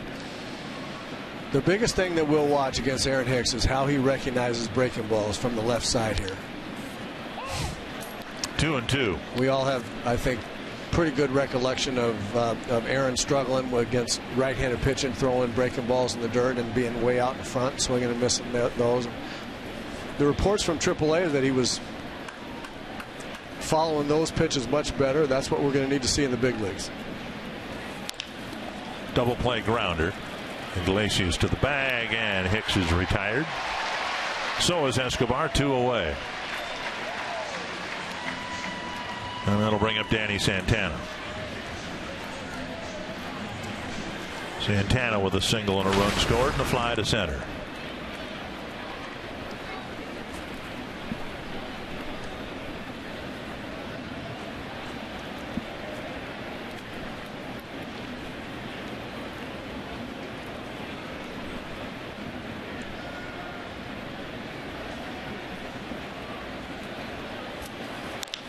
That's hit to center. Hit right, it goes. And the Twins send just 3 men to the plate in the 6th.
The Toyota Time Sales Event ends June 1st. Hurry in today. Toyota, let's go places. By Sanford Orthopedics and Sports Medicine for the everyday competitor in all of us. And by McDonald's. Try the new 100% sirloin third-pound burgers starting at $4.99 at McDonald's. It's been a good night for the Twins so far, and a really good night for Ricky Nolasco. He'll pitch to the Tigers in the 6th. Kinsler, Cabrera, and Victor Martinez. Ball 1.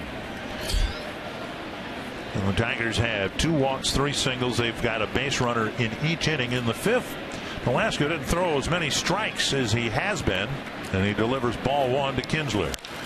To the right field corner, turning right. A foul ball, 1-1.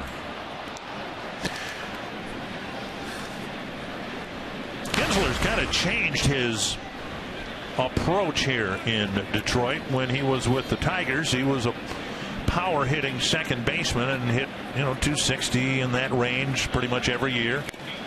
There's a strike called 1-2. He doesn't have a home run this year. He has 132 at bats, but he's hitting over 300, and he has talked about how he's, for the first time in his career, using the whole field and becoming less of a power hitter, but more of an average hitter, meaning batting average. 1-2. 2-2. I think the base hit that he got, that he dunked into right center field to win the game for the Tigers last night's a great example. Ryan Presley threw him a pretty good breaking ball outside part of the plate. It might have been a little higher than Presley wanted it, but I thought it was a pretty good pitch. And Kinsler was able to stay with it and flare it into right field. And that, to your point, kind of uncharacteristic.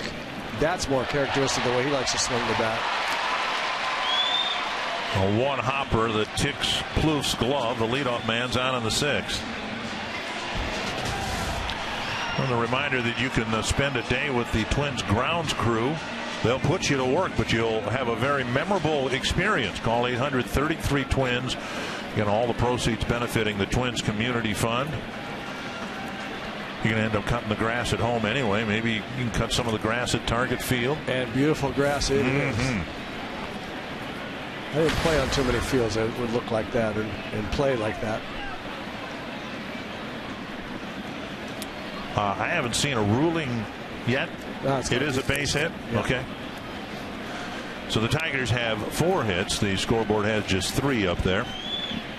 Here's Miguel Cabrera. He walked in the first, struck out on 3 pitches in the 4th.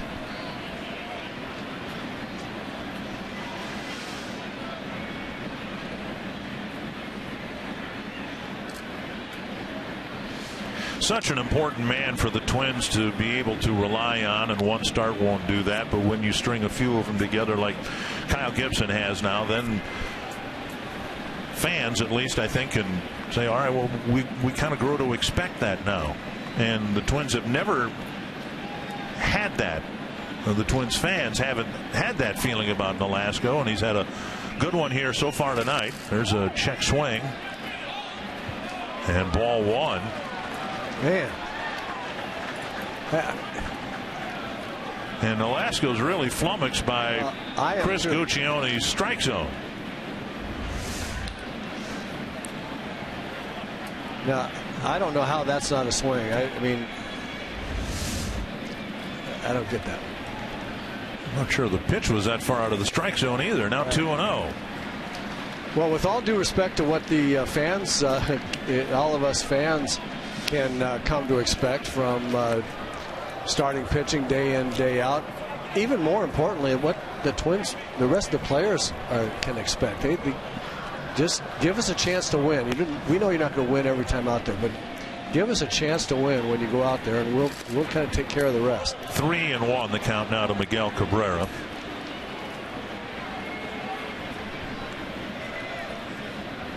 Nolasco walked Cabrera in the 1st, walked Iglesias in the 5th. 6 different base runners for the Tigers, but no one's touched second base. And now 3-2. The Twins pitching staff came into this game with an ERA of 4.00. The American League ERA is 4.03. That's the average? That's the average. So coming into the game today, marginally, the Twins had a better than average team ERA. And I think there's plenty of room for improvement. Another Tapper foul. Starting with Nolasco, who came into the game with an ERA of 9. Been a long inning already for Nolasco. He doesn't have an out on the board, and his pitch count is approaching 100. You saw Aaron Thompson warming up in the Twins bullpen.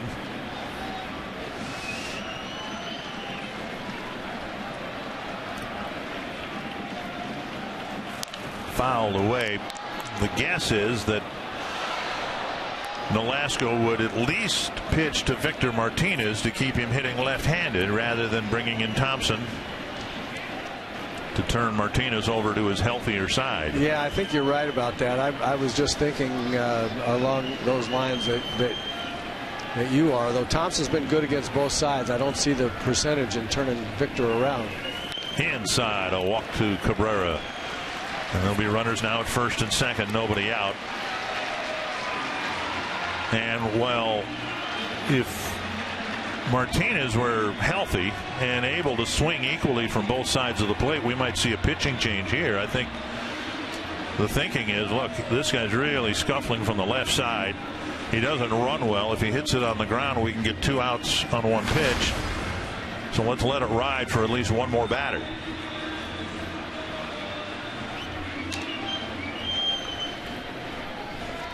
Martinez has hit a ground ball to short and struck out swinging against Nolasco tonight. Rajai Davis has come out in the on-deck circle where it would be J.D. Martinez out there. I don't know what's going on there. On the outside corner, a strike.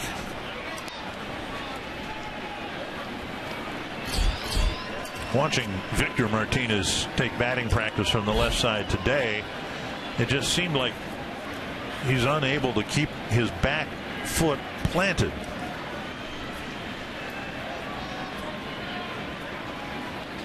Slow breaking ball over for strike 2. Now, I must tell you, I hit 278 my senior year in high school, so I know a little bit about hitting. The point is, I don't know anything about hitting, but you've got to keep your back foot locked in, don't you, to generate any power? Yes, you do. And with a bad back knee, that's very, very difficult for him to push off, for him to twist. The turning motion that you have to drive your backside into your front side. I feel for him, because when you're up there without, with your back leg really hurting someplace, in this case his knee, he really has got no base. He really is hitting from his waist up, and that's no way to hit. 1-2 to Victor Martinez. Nobody out. The Tigers trying to build a threat in the 6th. Struck him out. Martinez, who rarely strikes out, has struck out in back-to-back at-bats. Now Nolasco wants to talk to Suzuki, with Rajai Davis coming to the plate. Well, this is just a great job of running fastball on the outside corner, then drops that big dewdrop in there to go 0-2. Misses with the curveball outside, and throws that same slider down at the back foot that he got him out with the last time Martinez was up. Just a great use of a variety of pitches and speeds and trajectories right there. And what I really liked about that was, after giving up a base hit to Kinsler and a walk to Cabrera, he came right back and got in the strike zone right away. Meanwhile, something is up with J.D. Martinez. He has half the Tiger hits against Nolasco tonight, 2 singles, and he's been taken out of the ball game for Rajai Davis. Clearly, I mean, Davis is an accomplished hitter, but J.D. Martinez is a big power threat, and a home run here would cut the lead in half. And has really hurt the Twins all for 2 years. Foul back, 2 strikes. And no move, no hint of a move from the Twins dugout. They're letting it ride with Nolasco through this 6th inning. That may change if Davis reaches.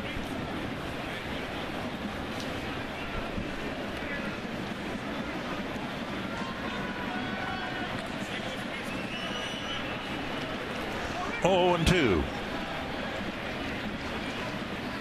Slow breaking ball. Could be a double play. Bobbled by Dozier. Everybody's safe. A huge mistake. And while they might not have gotten 2, they should have gotten 1. And the bases are loaded with 1 out.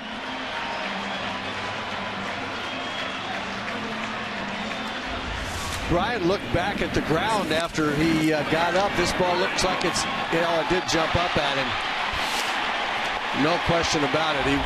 The ball jumped right up off of his wrist. Bryant looked back and said, "What the heck did that hit?" Quite a night for Nolasco, who, if the Twins had been able to turn 2, Davis flying down the line would have made that seem unlikely, but quite a night here for Ricky Nolasco, and so far no gesture made to the bullpen.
Well, he had 4 pitches working very, very well for him. The fastball was running really well. Slider was breaking sharply to good spots, as evidence right there to Victor Martinez twice. He threw enough breaking balls in great spots that he was freezing guys with fastballs. Just a great night by Ricky Nolasco. Getting word that J.D. Martinez left the ball game with lower back stiffness. Here's Aaron Thompson. 16 games he's been about equally effective against righties or lefties, and he needs to get Cespedes here with the Tigers on the cusp of jumping back into this game.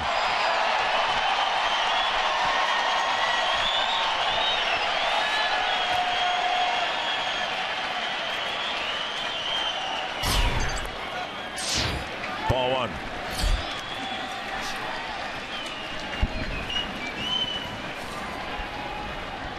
Single and a walk started the inning. A strikeout, then a ground ball where Dozier committed the error, and they have filled the bases. To center. Hicks running to the gap. He makes the catch. It's a sacrifice fly, and the Tigers are on the board. But that's a big second out. That's a huge second out. No question about that.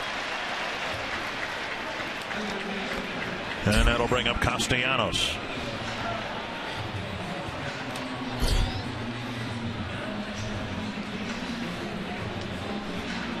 Castellanos on the night bounced into a double play and hit a ground ball to Plouffe. The single from Kinsler was a wicked one hopper that Plouffe got glove on. Then the walk to Cabrera.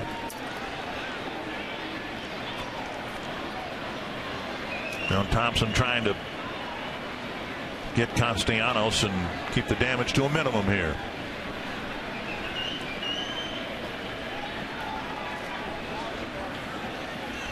Up and away, ball 1.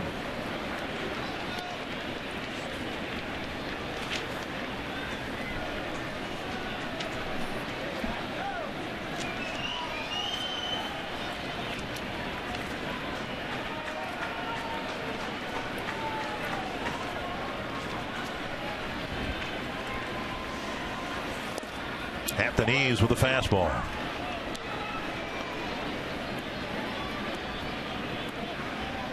One of the most impressive things about Aaron Thompson, first one being the quality of that curveball that he gets left-handers out with so efficiently. But he is absolutely fearless about throwing strikes, and he comes in out of the bullpen, and right now he's ready to throw strikes, both breaking ball and fastball. Base hit up the middle. Cabrera will round third. He's coming home, and it's 6-2. These are unearned runs for what it's worth. And Davis scampers to third. And the Tigers aren't done yet. And that'll bring up James McCann.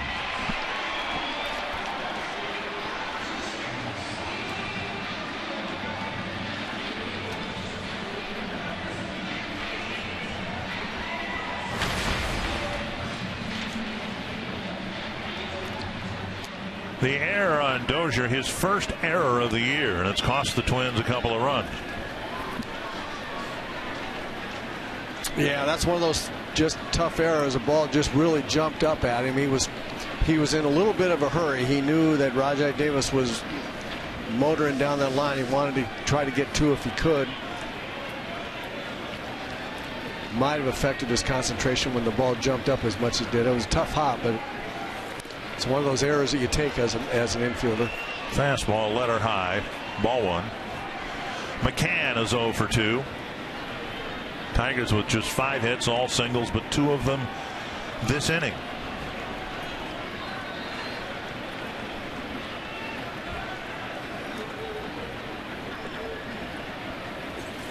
Popped up to right field. Dozier out. And he makes the catch to end the inning. The Tigers get on the board with a couple of unearned runs. It's 6-2.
Hunter got it started right away in the first inning, just blasted a low fastball over the fence, over Cespedes in left field, and then in this third inning, the Twins unloaded.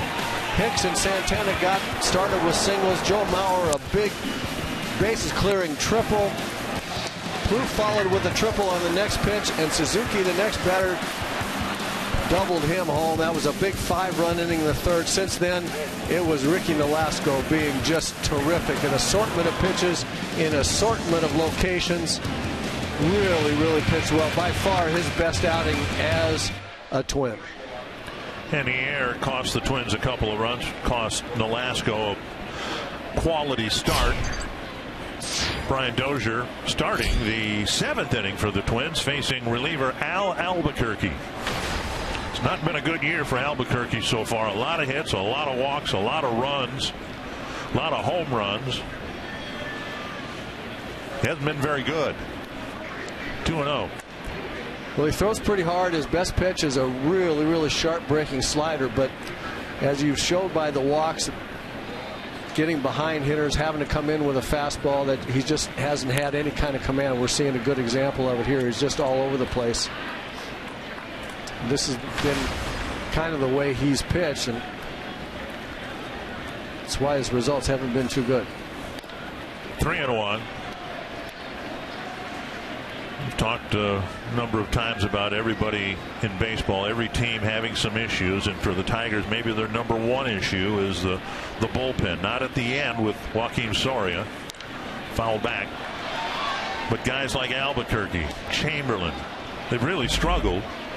And you have a short start like Lobstein gave the Tigers today, and you need those guys to keep putting zeros up on the board. Now Wilson did his job, but he's done for the night. Well, we talked about, you have brought up several times about most every team in the American League having various levels of WAR. So in terms of being perfect team, that ball's hammered to left. You're just not going to get Brian Dozier out with a high fastball in the middle of the plate too often. Nearly hit one out in the 4th inning, caught on the warning track.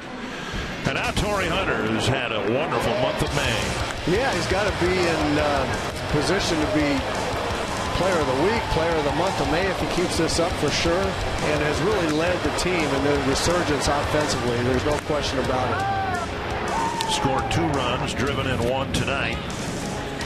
Started the scoring with his home run to left. But what I started to say about your theory about teams having wars, I mean, one of the big question marks, and it may not be a question mark, they may answer that Tiger bullpen may not be very good this year. They're looking for some depth out there before the closer, between the starter and the closer, and they haven't seen it yet, and so that remains to be seen for them. Their lineup looks really good, but there are streaky hitters like J.D. Martinez and Castellanos that hit in big spots in the lineup that can go in into slumps and really not be too good. So I think every team is vulnerable in 1 or 2 or sometimes 3 ways, and it allows the Twins, if they continue to pitch from the starting staff the way they have and continue grinding out tough at bats, there's nobody that they're not going to be competitive with, in my opinion. 1-1 to Hunter. Dozier was leaning towards second, but he gets back to the bag.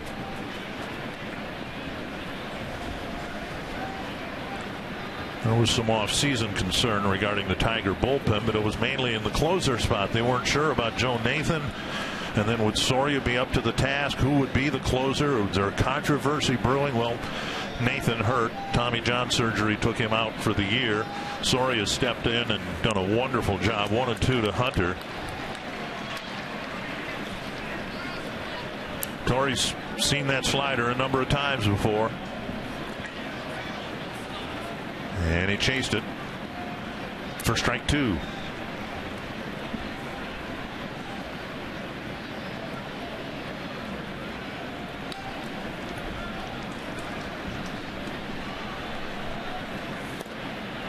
And Hunter strikes out. 1 away. Those are the Albuquerque sliders that we're more used to seeing. Those are tough. In the broadcast auction, you still have time to bid. And the grounds crew for a day still out there for $500. Tony will leave a balcony visit. To no surprise, leading the bidding. And so you can call and place your bids with all the proceeds benefiting the Twins Community Fund. Here's Mauer, got the biggest hit of the game for the Twins, a 3-run triple in the 5-run third inning. Down and in, ball 1.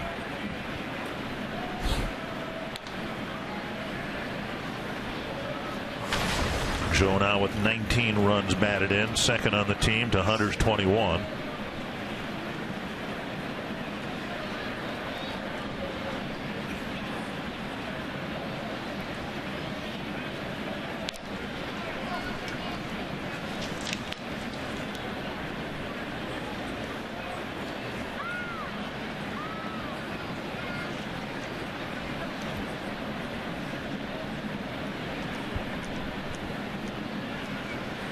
There goes Dozier. And the pitch lifted to left field. Dozier standing on the bag. Cespedes with the catch. Dozier will retreat on out number 2. Boy, did he have a good jump there. That was going to be pretty near a no even throw. Plouffe to the plate. He tripled on the pitch after Mauer's triple. In the third inning, driving his where Joe hit his to the gap in right center field. Can't remember when I've seen that. Back-to-back triples on consecutive pitches. That was pretty fun. I can see Trevor hit it in the same spot. Up and in, ball 1.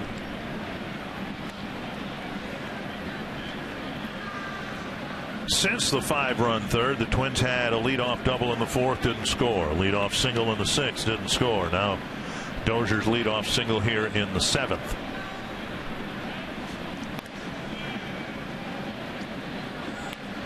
I think there's a pretty good chance Dozier would take off here, don't you think? Yeah, I think I'm sure he's got the green light. I think Brian's one of those potential base stealers that manager Paul Molitor has given the green light, and the only sign that he will get from the third base coach Gene Glenn via the bench, via Paul Molitor, is if Paul wants him to hold and wants him not on a given pitch not to steal.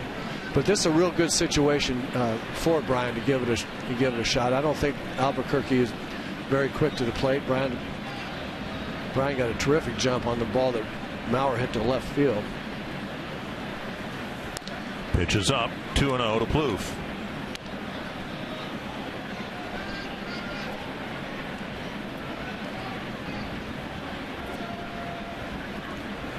We'll see how Paul feels about this. A lot of times, here's a 2-0 pitch to a guy that can certainly hit the ball in the gap or over the fence. Strike, 2-1. In those kind of situations, Dozier did not go, and that's what I was getting to. That in those kind of situations, oftentimes the manager wants the guy that can drive the runner in from first base anyway in a 2-0 count to go ahead and get a ball he can drive and do that.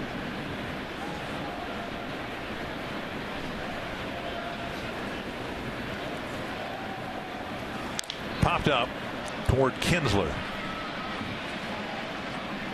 Another leadoff hit is wasted. The Twins lead 6-2.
mark, but 116 pitches, something like that. There's a first pitch strike to Iglesias. Aaron Thompson got the final 2 outs of the 6th. 1-1. So brings back the memory, of course, of Johan Santana striking out 17 after 8 innings and really causing some agitation in the Twins dugout with the manager and the pitching coach because his pitch count was up. 1-1 to Iglesias. And what to do? Got a chance to make history, and then Santana bounced off the mound after his 17th strikeout and tipped his cap to the crowd. And Rick Anderson and Ron Gardenhire were the most relieved people in the ballpark. Popped up by the Twins dugout, strike 2. Iglesias goes and Kinsler to face the Twins bullpen. Right now it's Aaron Thompson. Iglesias has reached both times with a single and a walk against Nolasco, who left the game. 5 1/3 innings, no earned runs, 2 unearned runs.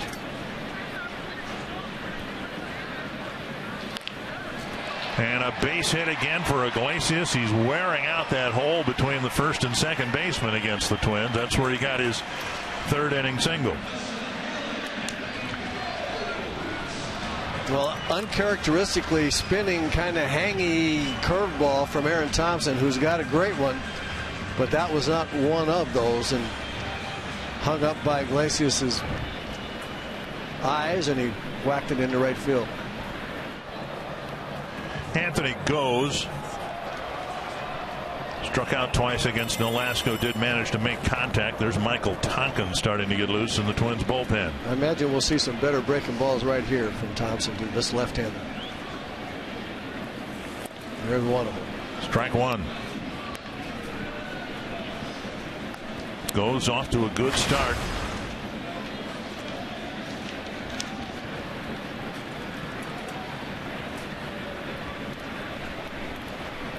But a lot of strikeouts. 29 of them in 87 at bats.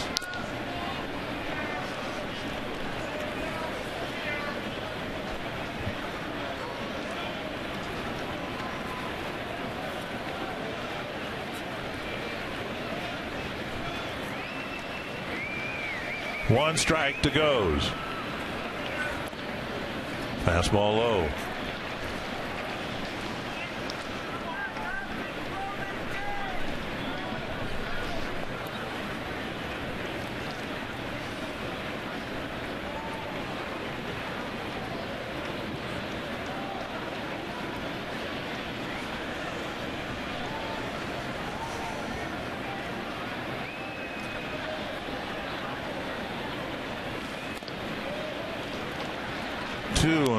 Iglesias trying to get a read on Thompson's move, and in the midst of his delivery he gave the runner a glance. Just kind of looked over there.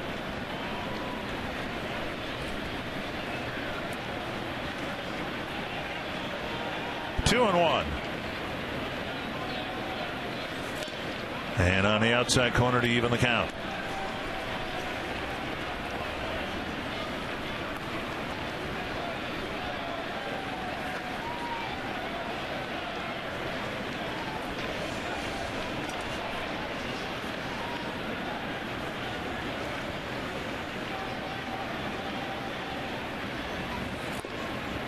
Three and two.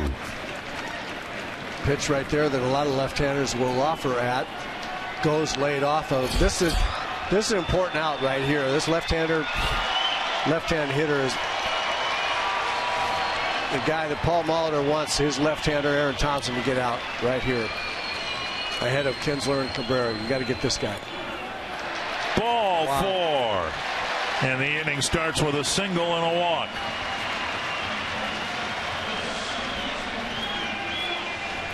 And now the likes of Kinsler and Cabrera.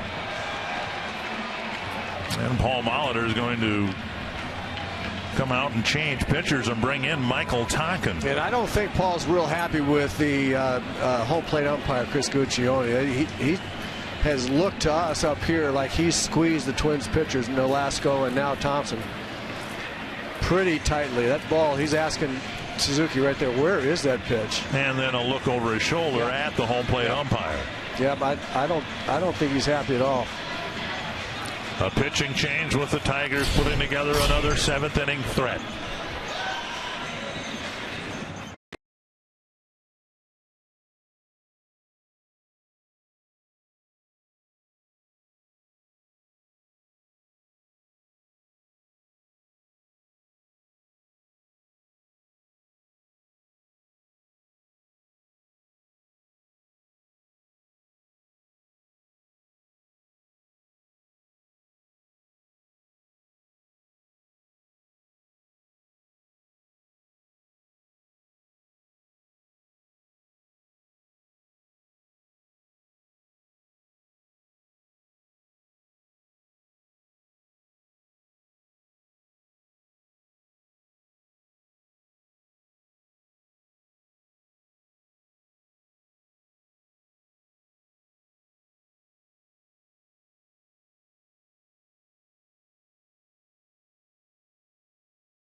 Copyrighted telecast is presented by authority of the Minnesota Twins and may not be reproduced or retransmitted in any form.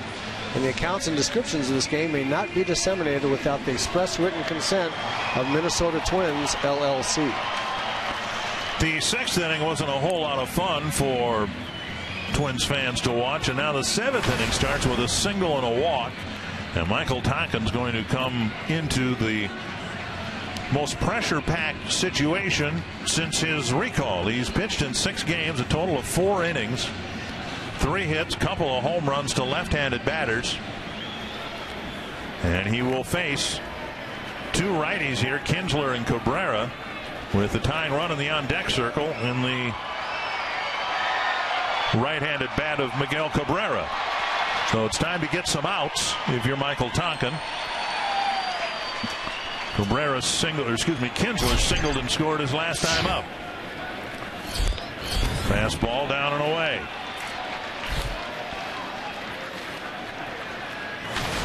There are a lot of eyes in the Twins dugout locked in on the home plate umpire right now.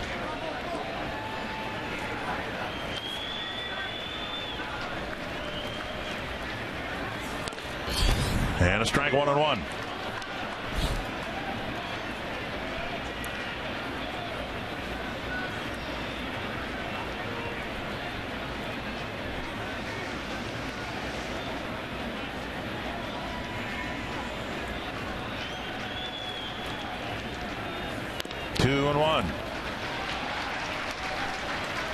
Ryan Presley finished the game last night for the Twins. Lane Boyer pitched a couple innings. The only other right-handed option is J.R. Graham, the Rule 5 draft pick. Santana, infield fly rule was called for the first out. Santana, once he got onto the outfield grass and was in position to catch it, John Tumpane, the third base umpire, put up the right hand signaling the infield fly. 1 down, and now Cabrera. Good pitch right there by Tonkin, getting in on Kinsler. Hard running fastball right in on his fists. Going to have to do that to this guy too. Make him respect that fastball inside. Cabrera has not put a ball in play. 2 walks and a strikeout. Fox Tracks presented by Carrier. Outside, ball 1.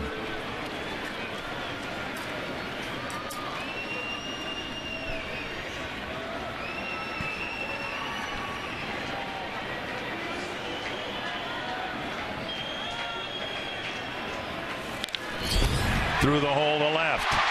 Iglesias will be held at third, and now Victor Martinez will come up as the tying run. There's no surprise here. Twins saw the Tigers do this in the last game of the series at Target Field. The Twins had a seemingly comfortable lead after 5 innings, and the lead didn't last very long, and the Tigers just kept right on scoring. So I think the Twins expected the Tigers were going to take a run at them here in the late innings, and now here we are. Well, there's no such thing as having too many runs in the American League, in my opinion. You just have to score early and often, keep adding as best you can, especially against a team that can hit like the Tigers can. Victor Martinez is 0 for 3. Every plate appearance he's had in this series has been from this side of the plate where he's really been struggling. If he hits a ground ball at somebody, the Twins can get out of this inning.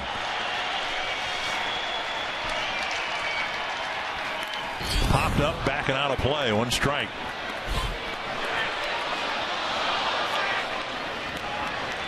Brian Dunsing warming up. Still 8 outs to go.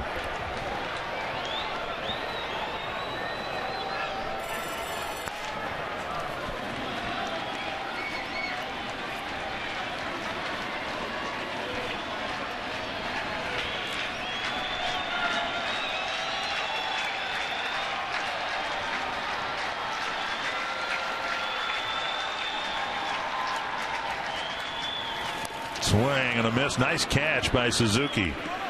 That's the pitch that Martinez really struggled with against Nolasco. A breaking ball down and in. He is just not recognizing the spin on that slider, and I think it has a lot to do with his inability to push off and feel comfortable really planting on that back leg, and consequently he's concerned about catching up with a fastball, and that inside breaking ball looks like a fastball, and he rushes to get out in front of it. He did take it there. Good try to come right back with it.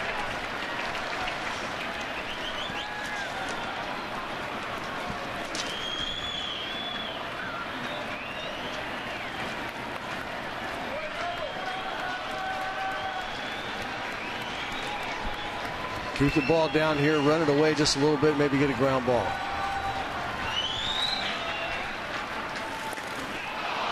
I'll go so far as to say this didn't happen once last year and rarely in his career, but Victor Martinez has struck out 3 times consecutively in 1 game. And all on the same pitch. Here's another slider, this time in the middle of the plate, that just broke straight down.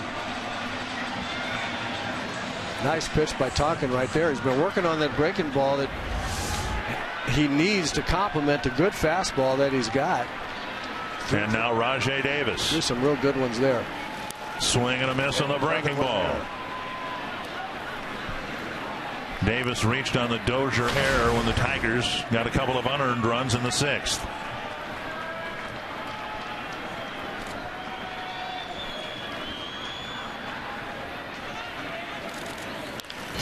Hacked foul into the Twins dugout. 0-2. Boy, 2 really good pitches there. A slider right on the outside corner breaking off, and then a hard running fastball in on Davis's fists. 0-2. A little number foul. Again, Davis in the game because J.D. Martinez left before his 6th inning at bat with lower back tightness.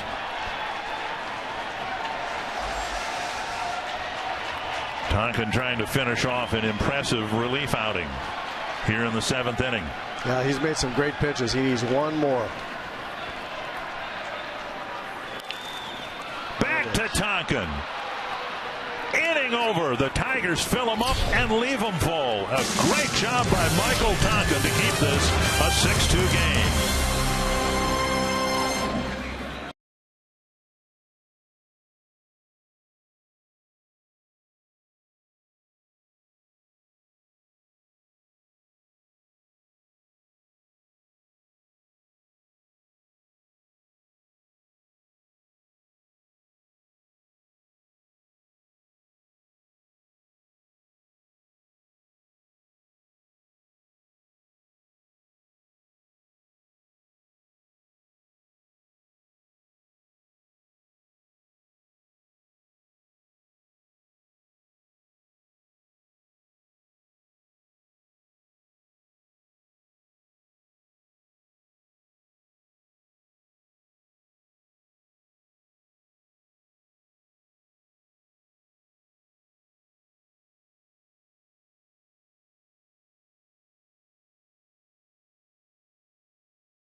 Right away. Kurt Suzuki against Al Albuquerque, and the ball, first pitch, whistled on the left field line. Suzuki will round first and hold up there with his second hit. Suzuki's reached 3 times in a row now.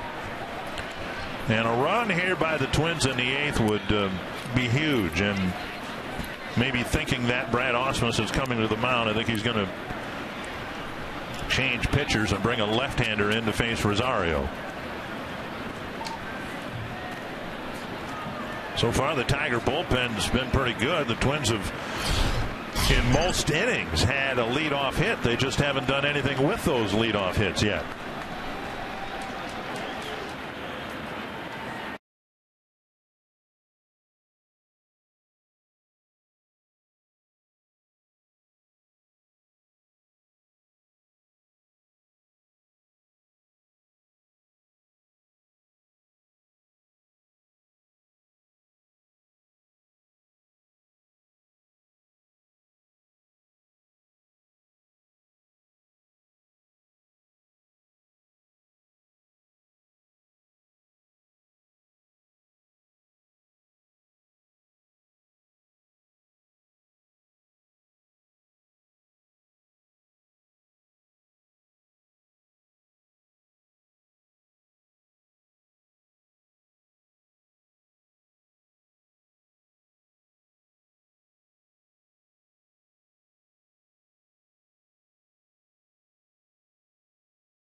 Inning, and we'll reflect back on our carsoup.com trivia question. The most career RBI for a switch hitter in Major League history, Mickey Mantle. That's the obvious choice, right? Yep. And it's Eddie Murray. Well, I said Eddie Murray was the second best. Look at Chipper Jones. Chipper Jones has more than Mantle. Yep.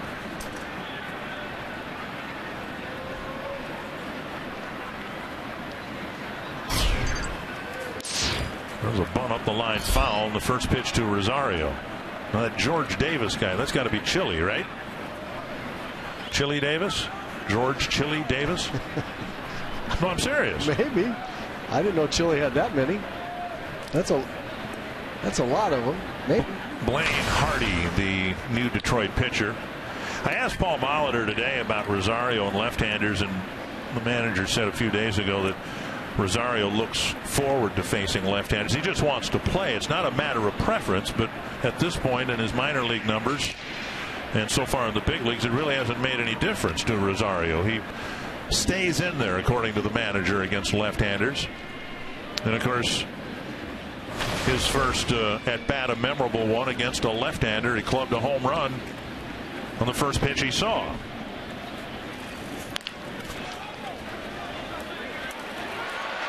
And a double play grounder, 2 down. So the Tigers turn 2, and the Twins waste another leadoff hit. And it was not Chili Davis with 1,400 or whatever it was runs batted in. It was a guy's name was really George Davis. It was George. 1890 to 1909. Yeah. Back when I played.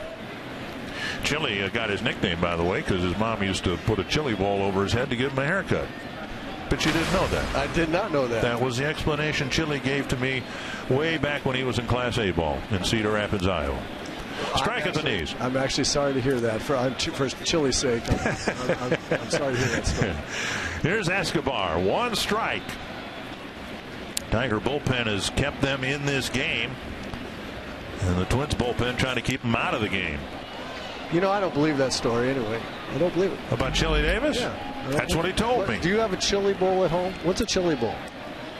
How many people have chili bowl? They go. You know, go up there and cover and bring that chili bowl over here. I'm just telling you what he told me. This kind of chili bowl. You don't think that was his given birth name, do you? No. It was, okay. No, it was something else. Foul back by Escobar. Still 2 strikes. Escobar with a single his last time up.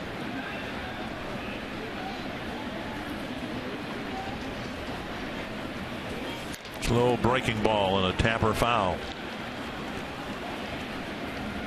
Twins out hitting the Tigers 11-7, but they haven't had a hit that really mattered since the 3rd inning. 3 straight extra base hits by Mauer, Plouffe, and Suzuki made it a 5-run inning.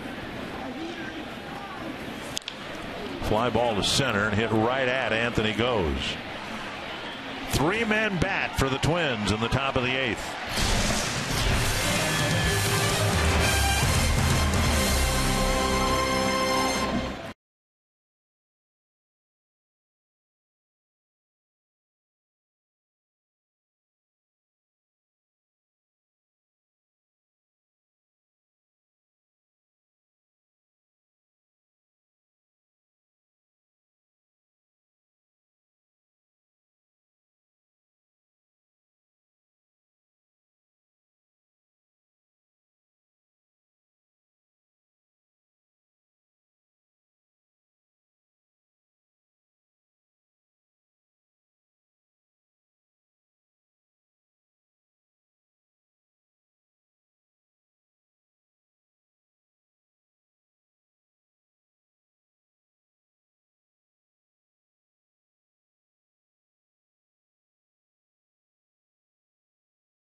Year, Tigers have won 5 of the first 6 meetings.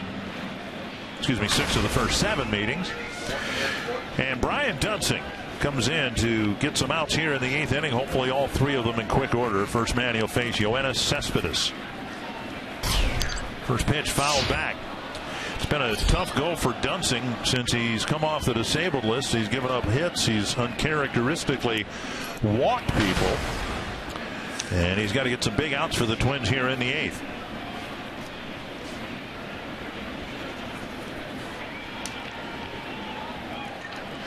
Cespedes 0 for 2 with a sacrifice fly.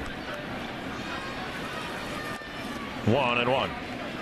Last time out in Cleveland, Brian Dunsing had a tough outing. He really made some good pitches. Just missed with some good breaking balls. Guys just fouling pitches off. He's not pitched particularly well since he came back, but he was awfully close in Cleveland with not a good outing to show for it. Maybe he'll get it going here in this appearance. Foul back. And Cespedes stumbles across the plate after fouling the pitch off.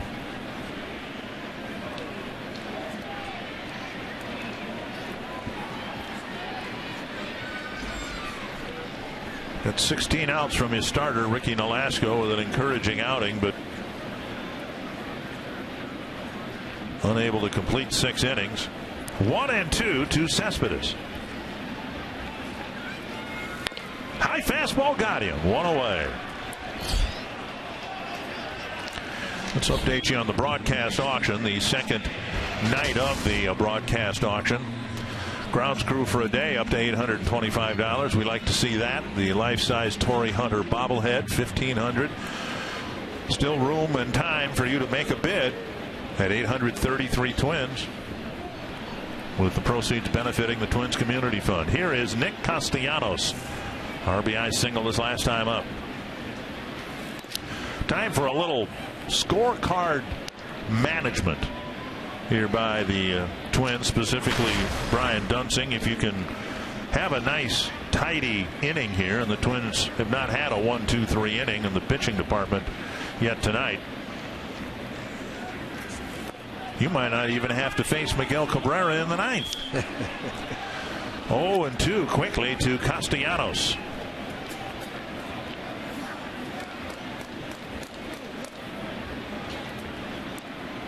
Twins pitchers have picked up 9 strikeouts in the game.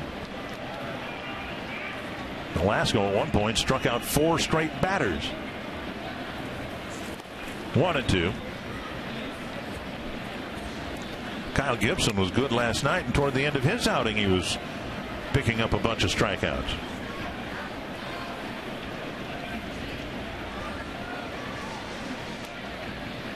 If you show hitters a lot of pitches, and in both of these instances, Kyle Gibson last night and Velasco, at least 3 different pitches and speeds and trajectories, then all of a sudden you get a lot of confusion in there, and you can start picking up strikeouts later on, because the hitters start out thinking to themselves, they start looking for things, and you're throwing something different. And it's all about command of the 3 pitches and throwing strikes early, pounding the strike zone, and then you really have a lot of different ways to go later on in the game if you've done that.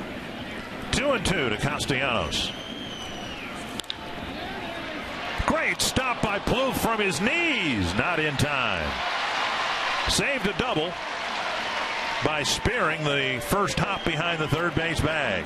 Yeah, terrific play by Trevor.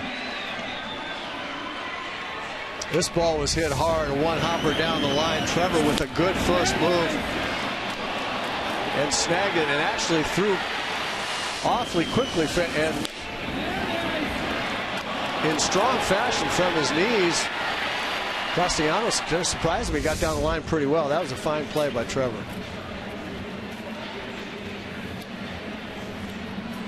Well, Dunsing faces just 2 men here, with McCann due up next. Dunsing will come out, striking out the first batter, giving up another base hit, another single to the Tigers.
on who I'm facing. I know that if I execute my pitch, whatever that pitch may be, more times than not, if it's a well-executed pitch, I'm going to get whoever it is out. So, that's kind of my mindset, especially whatever the situation may be, whether it's the guy to lead off an inning or there's a guy in scoring position and he may be the winning run. I'm just thinking, all right, I need to execute this pitch, and I know exactly how to get the out. As long as I execute it, I have confidence in the execution, and that's kind of my mindset. He has been executing pitches, 11 straight scoreless outings. He's pitching to James McCann, the Tiger catcher. Fly ball right field, Hunter back. And he executed that pitch for out number 2. It's been remarkable. He pitched very well in spring training, then got off to a rough start like the entire team did, but he's been great ever since. Well, he just has been pounding that strike zone. The ball runs in hard. His fastball runs in hard on right-handers. He's got a nice slow curveball. He's got a slider. But most of all, he's got the kind of mindset that we just heard, where he goes at the hitters with his best stuff. And that's it. He said, here, hit this. See if you can hit this. That's a great attitude. Swing and a miss. There's the slider. So you get a guy that's throwing a fastball that runs hard in on right-handers, and then you got that slider going the other direction. That back and forth, in and out type of selection of pitches is really, really tough. 1 strike to Iglesias. He hasn't been retired yet tonight. 1-1.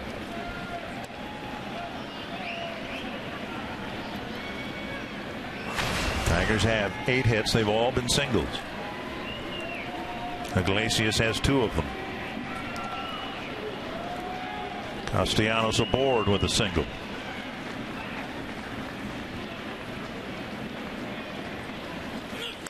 Chopper to second. Dozier has a chest-high hop. He throws Iglesias out. Boyer with another nice job. We'll see whether he's asked to get some outs in the ninth.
For what's next, brought to you by CenturyLink.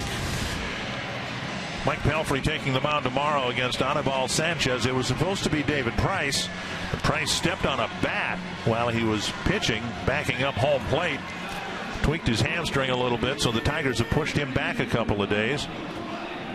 Sanchez was tough on the Twins when they saw him twice earlier this year, but his other starts, his most recent starts, have not been so good. Tom Gorzalani, the other left-handed reliever for the Tigers, will pitch to Aaron Hicks, Danny Santana, and Brian Dozier.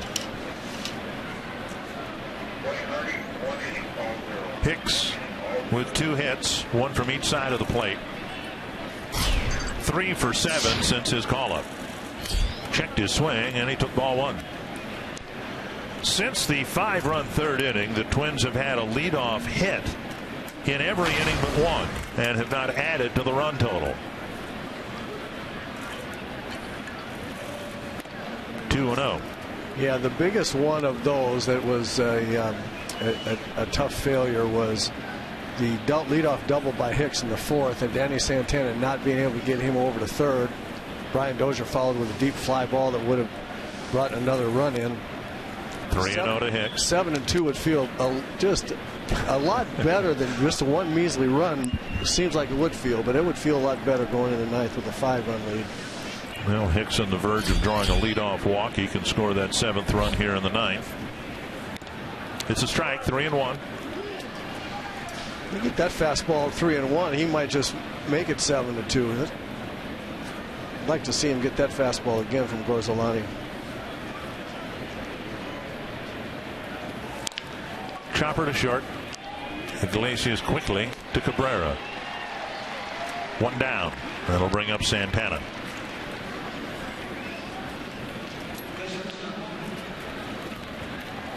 Twins knocked out Detroit starter Kyle Lobstein after 2 1/3 innings. Lobstein was charged with all the runs, 6 earned runs. Santana singled and scored in that inning. Since then, a couple of fly balls to center field. Fouled away.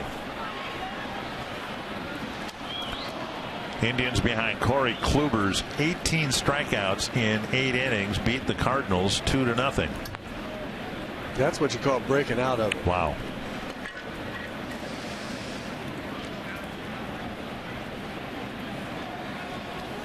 High, and it's 1-1. Indians haven't supported Kluber with a lot of run support, so he pretty much took care of things himself. Texas is division leading Kansas City 5-2 in the 7th inning in Arlington.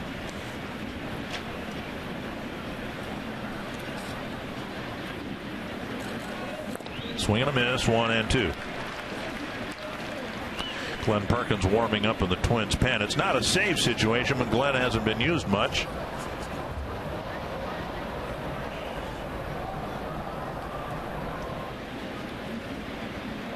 One and 2 to Santana. And a strikeout, 2 away.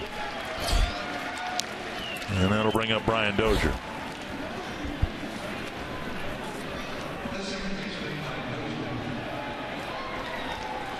Dozier with a pair of singles, a foul out to left, and a warning track fly ball to left. Cespedes may have, by getting there, taken a home run away from Dozier. That's one thing they say here in Detroit. They're getting their first day-to-day look at Cespedes, but his leg speed in the outfield gives him such tremendous range. We saw that in the opening series of the year. He raced back to the wall and took a home run away when not many left fielders would have been in position to make the jump at the wall. Yeah, he's a terrific outfielder, great athlete, and really plays some defense in left field. 1-1 to Dozier. You mentioned how well he throws. We saw that early in the game. First hit of the game, Brian Dozier. To right center field, down for a hit. And that ball gets by Davis. And now Dozier off to the races. He's got the 3rd Twins triple here tonight.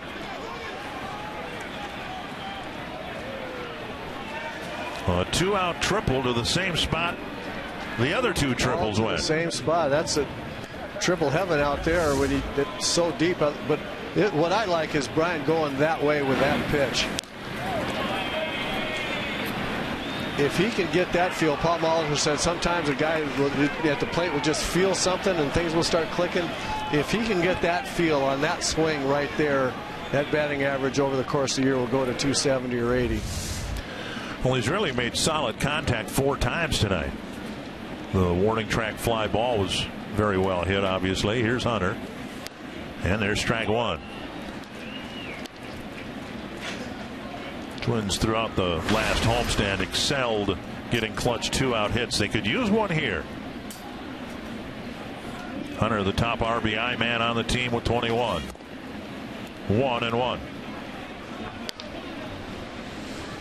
All the damage was done in the third inning with 1-out hits. Twins haven't had a meaningful 2-out hit yet tonight.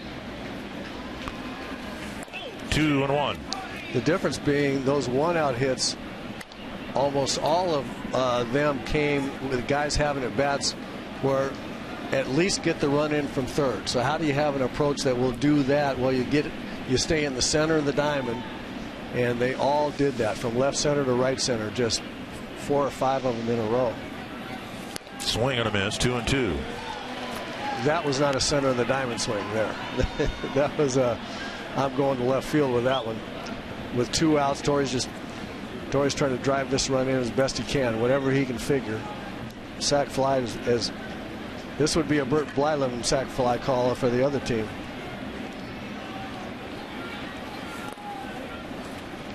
Three and 2, and if he swings on this pitch, though, it'll be a different swing than the one we just saw, right? It'll be a 2-strike swing. Yeah, I think so. I mean, I think that Torrey will change his approach here with 2 strikes, even though it's 3 and 2. I think he will.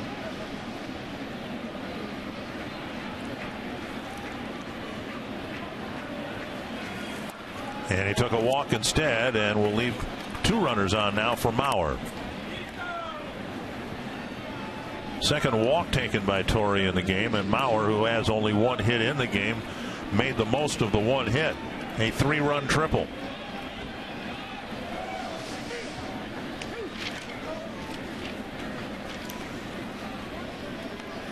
Twins came into the game with just 5 triples, and they picked up 3 of them here tonight.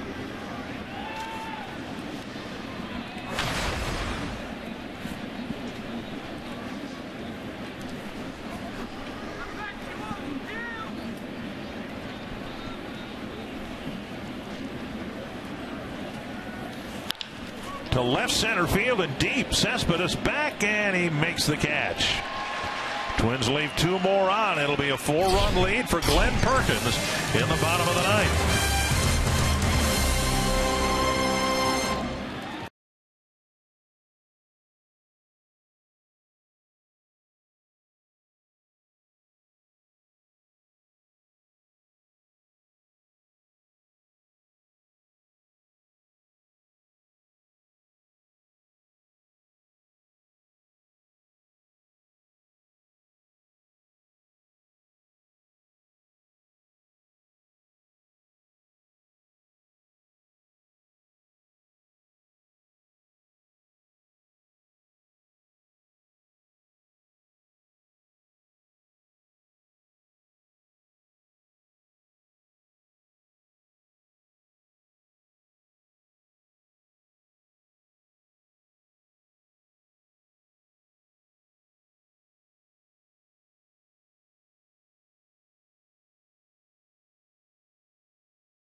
Twins in front 6-2. They led 6-0 after 3 innings.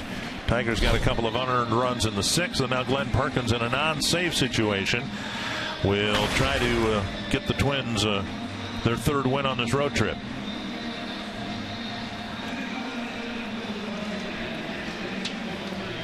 Well, Glenn's been awfully good, and he's especially good in save situations and in tough situations. makes him a little nervous or something when he's got a 4-run lead. He's not nearly as good, it seems like, when he is not pressured. Hernan Perez will lead things off. He takes ball 1. Perez hitting for Anthony Goes, who went 0 for 3 with a walk, but Goes a left-handed batter, and Perez a righty.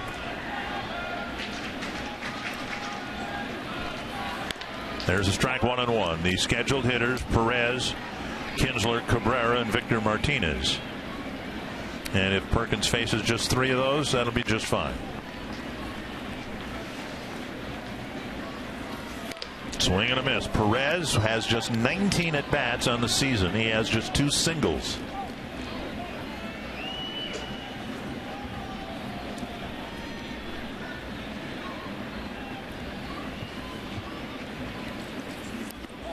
In front of the plate, blocked by Suzuki, 2-2.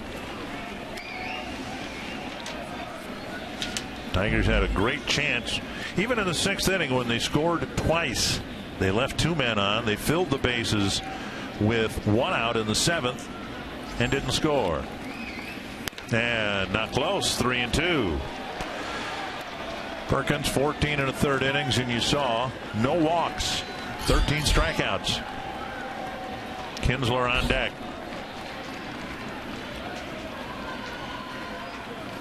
Swing and a miss, a foul tip, and Suzuki hangs on.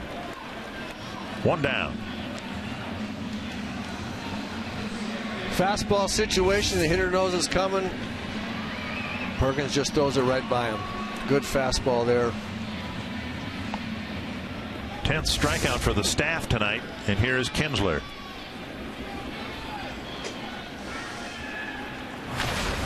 Kinsler 1 for 4 with a run scored. Popped up right side. Mauer with plenty of room. 2 down. About 10 minutes to bid on the broadcast auction items. Nice to see the numbers growing. You bet. That's great. Almost as nice as it is to see Miguel Cabrera come to the plate in the 9th inning with the bases empty. And a 4-run lead. Cabrera has struck out, walked twice, and singled. All-star against all-star, ball 1.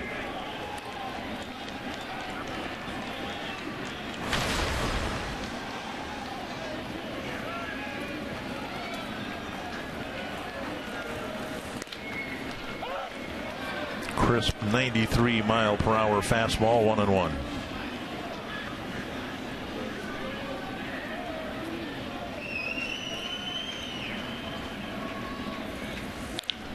Grounder to third. Plouffe has it.